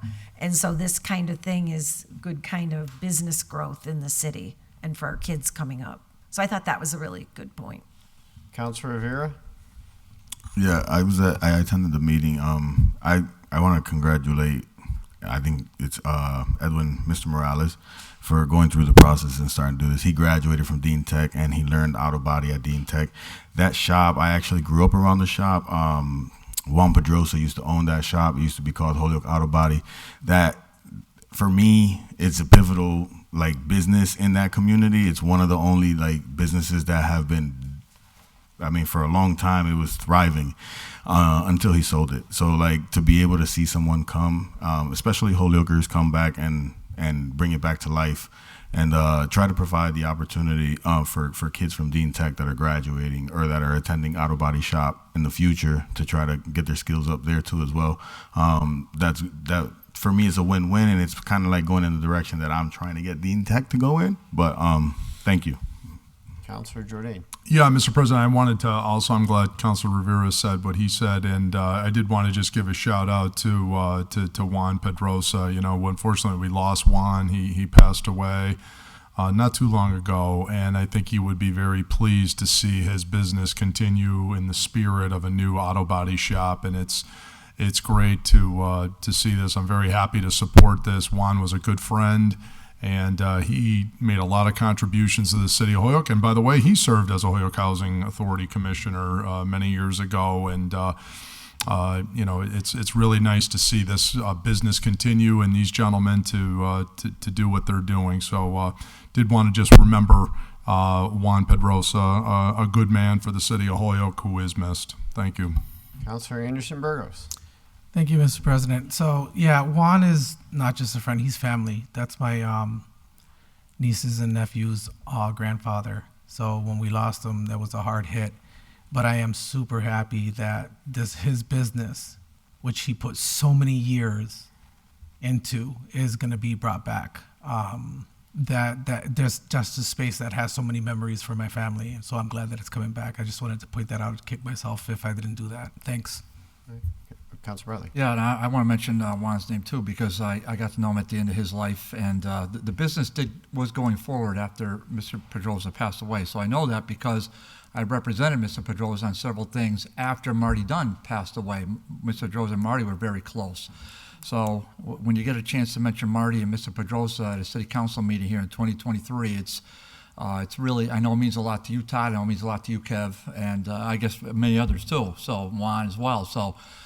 Pete, no question about it. So it's one of those things where it's really exciting that his name goes on. What he did for obviously other counselors that I didn't know before they got on the board had looked up to Mr. Pedrosa. And so I considered him a friend. As I said, knew him at the end of his life. But certainly Marty and Mr. Pedrosa went back generations. So. It was a great meeting. I did watch the tape of that, and to see the uncle say that this has been a lifetime dream. Talk about sealing the deal, right? So, I think we were going to vote for it anyhow, but when he says a lifetime dream, it's like, boy, that's the skeleton key right there. So, look, this is an easy one to vote for. So we're looking forward to supporting them going forward. Thank you. So motion is to pass the special permit with the conditions as amended. I have a question. Sure. So this is more like a procedural question that maybe someone can help me with. When we do these conditions on a special permit, who follows up to make sure that they're being complied with? Code enforcement? Oh. Residents. So, Councilor Bacon. So in the case of an auto body, there would be certain requirements that would have to be met for the fire department. Okay. That would be separate from us issuing the special permit for the use. Right. And so that would be, in that case, the path. for like the marijuana businesses, it's supposed to be the building department. Okay. And we've written some other language in because there were problems with that. Okay. So it does differ from permit to permit, but I think fire department will be the big one for these folks. Counselor Bartley. Yes, and as the president would remember, the former Ward 2 counselor, wow, how many times removed? At this point, I don't remember, but our favorite counselor who signed on to every single order we passed, one of his great orders he did file was to make sure that paragraph 3 is posted. So that's required. So there's no need to put in a special permit, 'cause that's a separate ordinance. So the clerk is well aware that all these things, the clerk knows the rules. So paragraph 3, the question is, how are these enforced? Well, there's a sign to say no more than 6 cars at one time, because it's posted on the building, has to be. The hours of operation, HPD has been given notice of all these permits. They're aware of it. The other 2 look like they're pretty straight, apply with laws and comply with the letter. So I would suggest that police, the public, and certainly the clerk is going to be on top of all these things going forward. And just to put a code on this has got to come before us again in a year, which, again, we've had conversation about special permits. Here's another example of why a special permit is so effective. And because if the parties are not, we have the opportunity to take corrective action. Thank you. But they have to be renewed. I stand corrected. Sorry about that. I saw such a permit, so I thought they ought to be renewed. Thank you. Stand corrected. All right, so anyone further? Seeing none, so clerk will call roll. If you vote yes, you're voting for the special permit as amended. Maldonado Velez. Yes. McGee. Yes. McGivern. Oh, Murphy Ramboletti. Yes. Puello. Yes. Israel Rivera. Yes. Jenny Rivera. Yes. Tallman. Yes. Bacon. Yes. Anderson Burgos.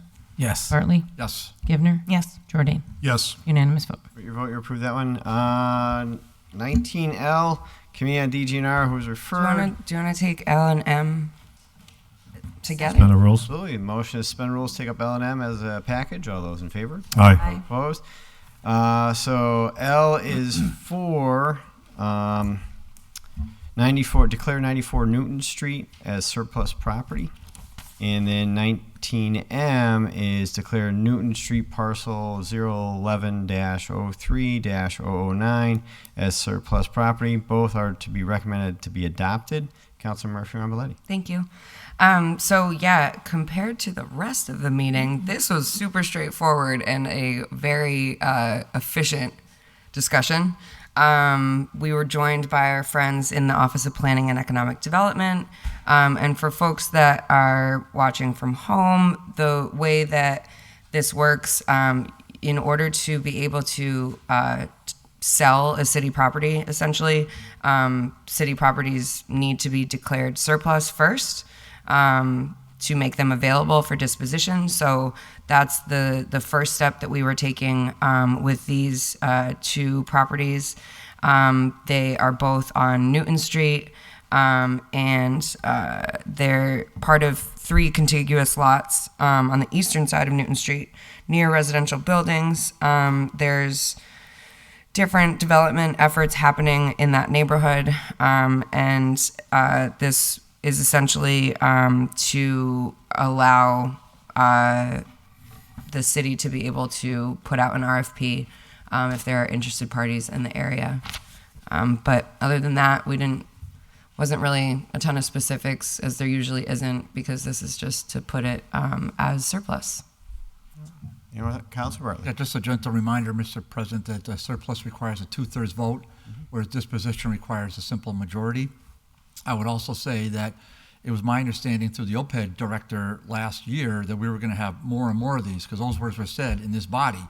We're going to get more of these properties. So this has been a little quiet on the OPED front of late. So I'm hopeful, now that the weather's getting better, that we'll have a little more turnaround. I don't see any in tonight's agenda, or maybe there were, but it'd be nice to get more of these out the door, because the last thing this municipality wants to do is be a property owner. Thank you. See no one further, so motion is receive, adopt, declare a surplus. Clerk will call roll. If you vote yes, you're voting for L and M. Maldonado Velez. Yes. McGee, Yes. Murphy Ramboletti, Yes. Coelho, Yes. Israel Rivera, Yes. Jenny Rivera, Yes. Tallman, Yes. Bacon, Yes. Anderson Burgos, Yes. Bartley, Yes. Givner, Yes. Jordan. Yes. Unanimous vote.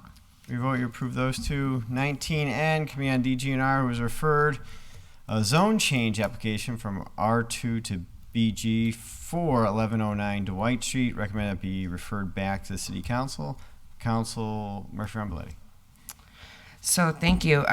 This was, correct me if I'm wrong, Jeffrey, but this was filed with, or this was sent to the committee with the Special permit.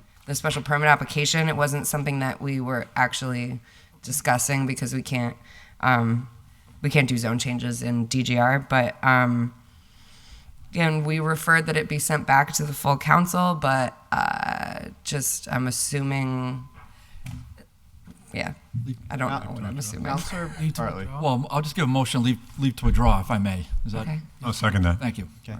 Counselor Bacon, you had a question? So I guess I just have a question.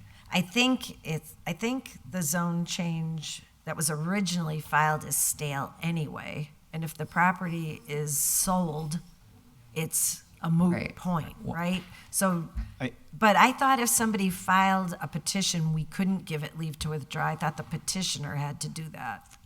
So I'm just a little confused on the point of Well, I order. thought with this one, if I remember when he was here, is this one was filed, but then he came back in and did the special permit. Correct. Saying He that wanted- that's what he was told to do. So Yeah. he technically just wanted this gone because he was going with the special permit. So at we're all. considering it that he gave it leave to withdraw? That's kind of how I remember him saying Okay. it, but I'll defer to everyone else. Well- I mean, I'll make a motion that we accept the petitioner's request to withdraw the zone application.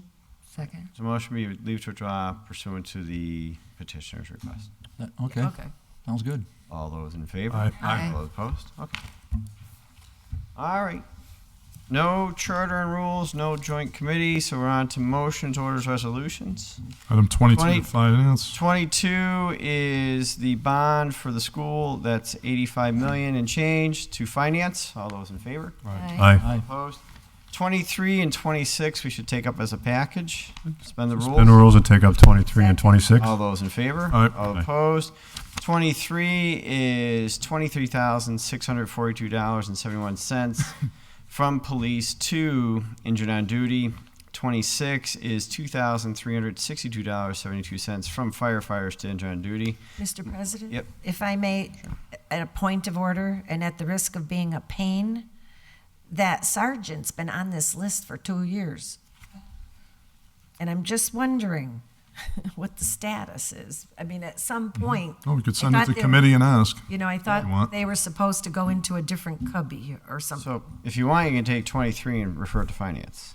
Motion to send 23 to finance. All those in favor? Aye. Opposed? Aye. 26 is the fire department, and that was $2,362.72 to intern on duty. Motion that we pass the first reading. Motion to receive, Second. adopt, pass the first reading. All those in favor? Aye. All opposed? Motion's been made to pass the second reading. Motion is to pass the second reading. Clerk will call a roll. If you vote yes, you're voting for the transfer.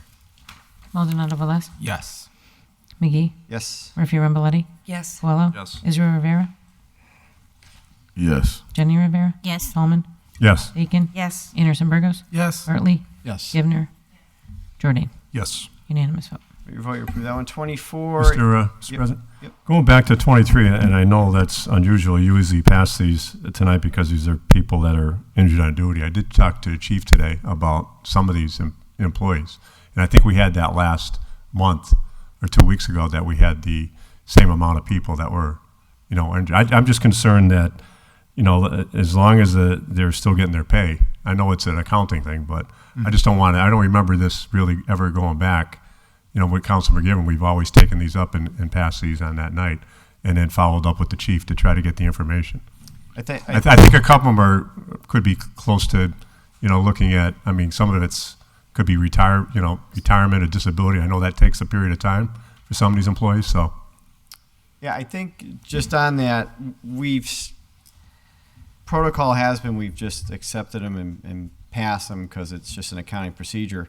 However, there has been a reoccurring question as to some updates on this that really have not come in after questions. So we do have the authority and the ability to send it to committee, to bring them in, to get those answers. And it really isn't going to throw it off. Like I said, it's just more of accounting. It's still going to, we're trying to track it, that's all. Councilor Bacon. Right, I just wanted to be sure that we were clear that this isn't holding up anybody's pay. No. Because That's what I under wanna make labor sure. laws, if they Yeah. are eligible, they're going to get the money. Right, it's just, Yeah. yeah. Seeing none, so Thank that, Well, they pay road jobs without having money. I mean, I'm sure we can go 2 weeks, right? That's I mean, aren't we supposed to be writing a check for 200 grand that's supposed to fall from heaven? that's a different debate. But yeah, my thing is just as long as I know we've been trying to get the answers. Like I said, I talked to the chief today about a couple of issues, and I just want to make sure that if, we're going to take this up hopefully next week, Right. and we get him in here to explain everything to us, so we know why those 2 sergeants or whatever are on light duty for this period of time. So I just want to make sure that everybody knows that, especially at home. I just don't want, to think that, the chief is hiding anything from us, but we can get the answers hopefully next week. Yep, So- Councilor Reagan. I guess my perception was they weren't on duty, because we have never gotten an update that they were on light duty, which would be a whole different thing. Yeah, we'll get the update. So Maybe. that's all. But if you know they're on light duty and you can. Well, I'm just saying, we'll get the answers next Okay. week. I just don't want, All main right, thing is. I was just going to say, if you already know that. I talked to the chief. There's a couple, a Okay. couple that have, I know extended time, but I mean, Councilor Jardine and. Yeah, because everything. also, I don't know if anybody noticed, I know there was some discussion about police. I've asked for some questions about who's on administrative leave, who's on paid, who's on unpaid. Because, I'm finding out that, I'm sure others are too, that you have all the various people out on administrative duty that the city is paying for these people to do no work. And the question is why, right? I mean, so, how long does that go on? What's the status, right? Because it almost seems to me it's in the taxpayer's best interest that, say we had you on unpaid leave because you got charged with various crimes or abuse allegations or Lord knows what for different things, then if it turns out you're exonerated and we have to write you a check, okay, no problem, here's your money. But what I get concerned about is we pay for years and years and years and we get no work, and then at the end, maybe they're not guilty. And then now we're out years of money too. That's the other concern. So there needs to be some discussion about how all of this leave time is being handled on a lot of this stuff. And, we'll see. Maybe we can take up my order that I had on that other topic too, that same evening when we have the chief in, because his is one of the bigger departments on it. But I'd like to understand the policy. Do we even have a policy?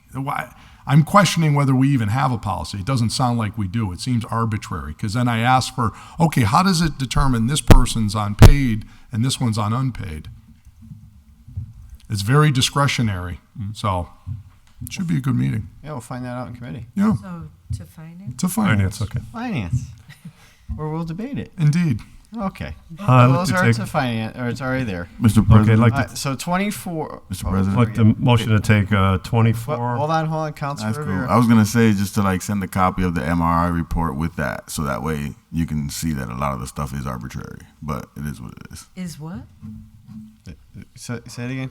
Oh. All right, 24. Motion to take item 24 and 25 and send it to finance. All Second. right, motion to take 24, 25 as a package. All those in favor? Aye. All opposed? 24 is heavy motor equipment, 47,002, pools, fields, and vehicles. 25 is from capital stabilization, $117,541.56 to motor vehicles, both to finance. All those in favor? Aye. All opposed? 27 is from Councilor Murphy Ramboletti, that Schedule C of 2-35 be updated Ordinance? to ordinance. All those in favor? Aye. Opposed? 28 is from Councilor Murphy Ramboletti, that Schedule C-235 be updated to reflect salaries for police reserves to ordinance. Ordinance? All those in favor? Aye. All opposed? 29 is from Councilor Murphy Ramboletti, Schedule B and C of ordinances 2-35 be updated for competitive salaries. That is to ordinance. All those in favor? Aye. All opposed? 30 is from Councilor Bacon, or that DPW resolve the storm water problem at 467 Rock Valley Road. So this would be receive, So adopt. receive, adopt, and send to DPW and Veolia. And I just want to pass around this visual to my colleagues. This is the area that I filed the order for at that last rainstorm. There's people from the water company out there, and the water was so deep on Rock Valley Road, it was over the top of their boots. That's how bad it was. And fortunately, a member of our fire department lives on that curve, and he put signs up on both ends because it was so deep. It was basically impassable. So motion is receive, adopt, send to Thank you. DPW and Viola. So all those in favor? Aye. Opposed? 31 from Counselor Vacan, that the police department, the rate Ordinance. from 18 to 22 sets the ordinance. All those in favor? Aye. Opposed? 32 from Counselor Vacan, that the overgrown tree at the cul-de-sac be trimmed back. receive, adopt, and send to the forester. Receive, adopt, send to DPW/forester. Counselor, Yeah, can we make a friendly amendment to that relative to your constituent in Woodmar Glen? Has that been addressed? I think that was on the list. I think I emailed list. on that. There's a, so I thank you for bringing that up. The list. The list. The list. Right, right, So right. the DPW did send out a list Right. a couple weeks ago. I thought everyone got that. If not, I'll send it to you. Of trees that are going to be part of the takedown throughout the city. Oh, I didn't see that. For the first round, we've been waiting for a Can long, you long send time. that out? I'll get that out. Oh. I apologize. I thought, usually when I get stuff, I always I didn't think that get Jeffrey's that. on there. So there's Maybe it's actually- just a there's list actually for Ward 7. That's all it is. It's just for Ward 7. That's it. Well, he's just kidding. just if I may, he's our friend, and he's a longtime resident and a very prominent resident. We just want to be as helpful as we can. I know Todd's doing his best, but he's reached out to myself and others, and I'm just hopeful that we can. I think that Provide some relief. I emailed, and I think that's all set. But I will get the list here, and I just got to go through the email. So we don't. I withdraw my apologize. amendment then. So this one is receive, adopt, send to the forester. All those in favor? Aye. Opposed? 33 from Counselor Vacan. Also, a curb repair.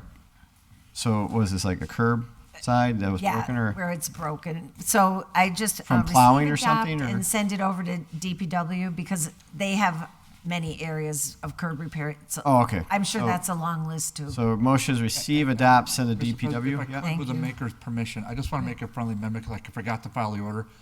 We could add just Lawler Street to that as well. Lawler The Street. maker would allow me to do that. That's fine. Thank you. And adding Lawler Street to 33. All Thank those you. in favor? Mr. President, Aye. can we take Counselor Anderson Burgos. 34 and 37 as a package? So hold on. So 33, receive, adopt with the amendment to DPW. All those in favor? Aye. Opposed? 34 and what? And 37. 34. Give me a second. Let me get down there. You can read them and then just, they're going to the same. 34 and 37 as a package. All those in favor? Aye. Those opposed? So from Counselor Anderson Burgos, 34 is order that the city engineer investigate the installation of a safety measure at the crosswalk located at Northampton Street and Winthrop Street. And then 37 is order that the city engineer investigate the safety measures at West Franklin and St. Jerome. So those are receive, send to public safety, a copy to engineer on both. Correct. All those in favor? Aye. Aye. All those opposed? 35 from Councilor Anderson Burgos, or that we look into having a security camera installed at Rowan Park. So this would be public safety, copy HPD, and Park and Rec. All those in favor? Aye. All opposed? 36 from Councilor Anderson Burgos. No parking sign in front of and across from 24 Sydney Ave. So this is to ordinance, copy to DPW and engineer. All those in favor? Aye. Opposed? 37. Receive, adopt, refer to the DPW. From Councilor Anderson Burgos that the engineer investigate the intersection of West Franklin. and- 37, we just. Oh, we just, That's all right. Yeah, we 38. just did that. So hold on. 38. So Counselor Jordan, Counselor Puello, order that the DPW Alarm Division please replace the traffic light at Main and Vernon Street. So a motion is receive, adopt, send to DPW Alarm Division. And the mayor too, because And he's copies been to the very mayor. helpful. He's supporting this. Mr. And copies President, to the mayor. real- Oh, Counselor. I don't know if it's an amendment to the order, but like they're saying that the line of sight because of parking, to see if they could add also to paint the box, like that little box thing for the left hand side when someone's gonna take a left, so that no one parks there too as well, because that is an issue. It's true what they're saying there. So when you're pulling out from there, it is an issue regardless whether there's a light there or not. You still can't see a car coming. So block the box. You want to? Yeah, one of the block, but Do not don't block the block box. I think we need an ordinance for Yeah, those. yes. Yeah. How about I'm with you, but how about we file me and you? I mean, if we need an ordinance, I'll file the order. I think we do, Okay. Izzy, yeah. Separate order. Why don't we do, for the next meeting, why don't we put something? Yeah, we'll do that. Okay. Okay. So 38 's receive, adopt, send to DPW Alarm Mr. President, Yep. Yep. Where? if it's okay with the makers, I've got to add my name to that order. Oh, And please. Counselor Appreciate it. Tallman. Yep, absolutely. And we'll follow up with another order for the block the box. Yep. All those in favor? Aye. All opposed? Late file A from Counselor Vacan that the City Council issue a proclamation for here changes in owner for 45 years of continuous service to residents of Hoyoke, which the anniversary date is May 19th. Counselor Vacan. Thank you. Just briefly, and sorry for the late file, but the date came up on me quickly. This is a nice Holyoke Ward 5 story. This business was founded by a woman, and Katie Seidel worked with her for many years, and then she bought the business and continued it from there. And so it's sort of a mainstay out at the plaza, on Westfield Road and Homestead. And so I think 45 years of continuous service is a great thing to get recognized for, and so I appreciate. So motion would be to suspend the rules, take up final action on a late file. All those in favor? Aye. Aye. All opposed? Motion is to receive, adopt, and approve the proclamation. Yep. All those in favor? Aye. Aye. All opposed? We'll send that off to our amazing Patty Devine to get that done. Thank you very And much. Thank you, then- Patty. Last one is B. This is from myself. Order. This is what we talked about earlier, that the city engineer provide the list and layout of the non-accepted roads and come in to discuss the options to fix the roads, costs, and everything else that go with it. So that would go to public safety? Yep. All right, because it's financial too, so I think it's like $1 million. Want to go to finance? Sure. All right, go to finance. All those in favor? Aye. Aye. All opposed? That is it. All right, motion to adjourn. Motion is to Second. adjourn. Don't debate it. All those in favor? Aye. Aye. Opposed? We stand adjourned.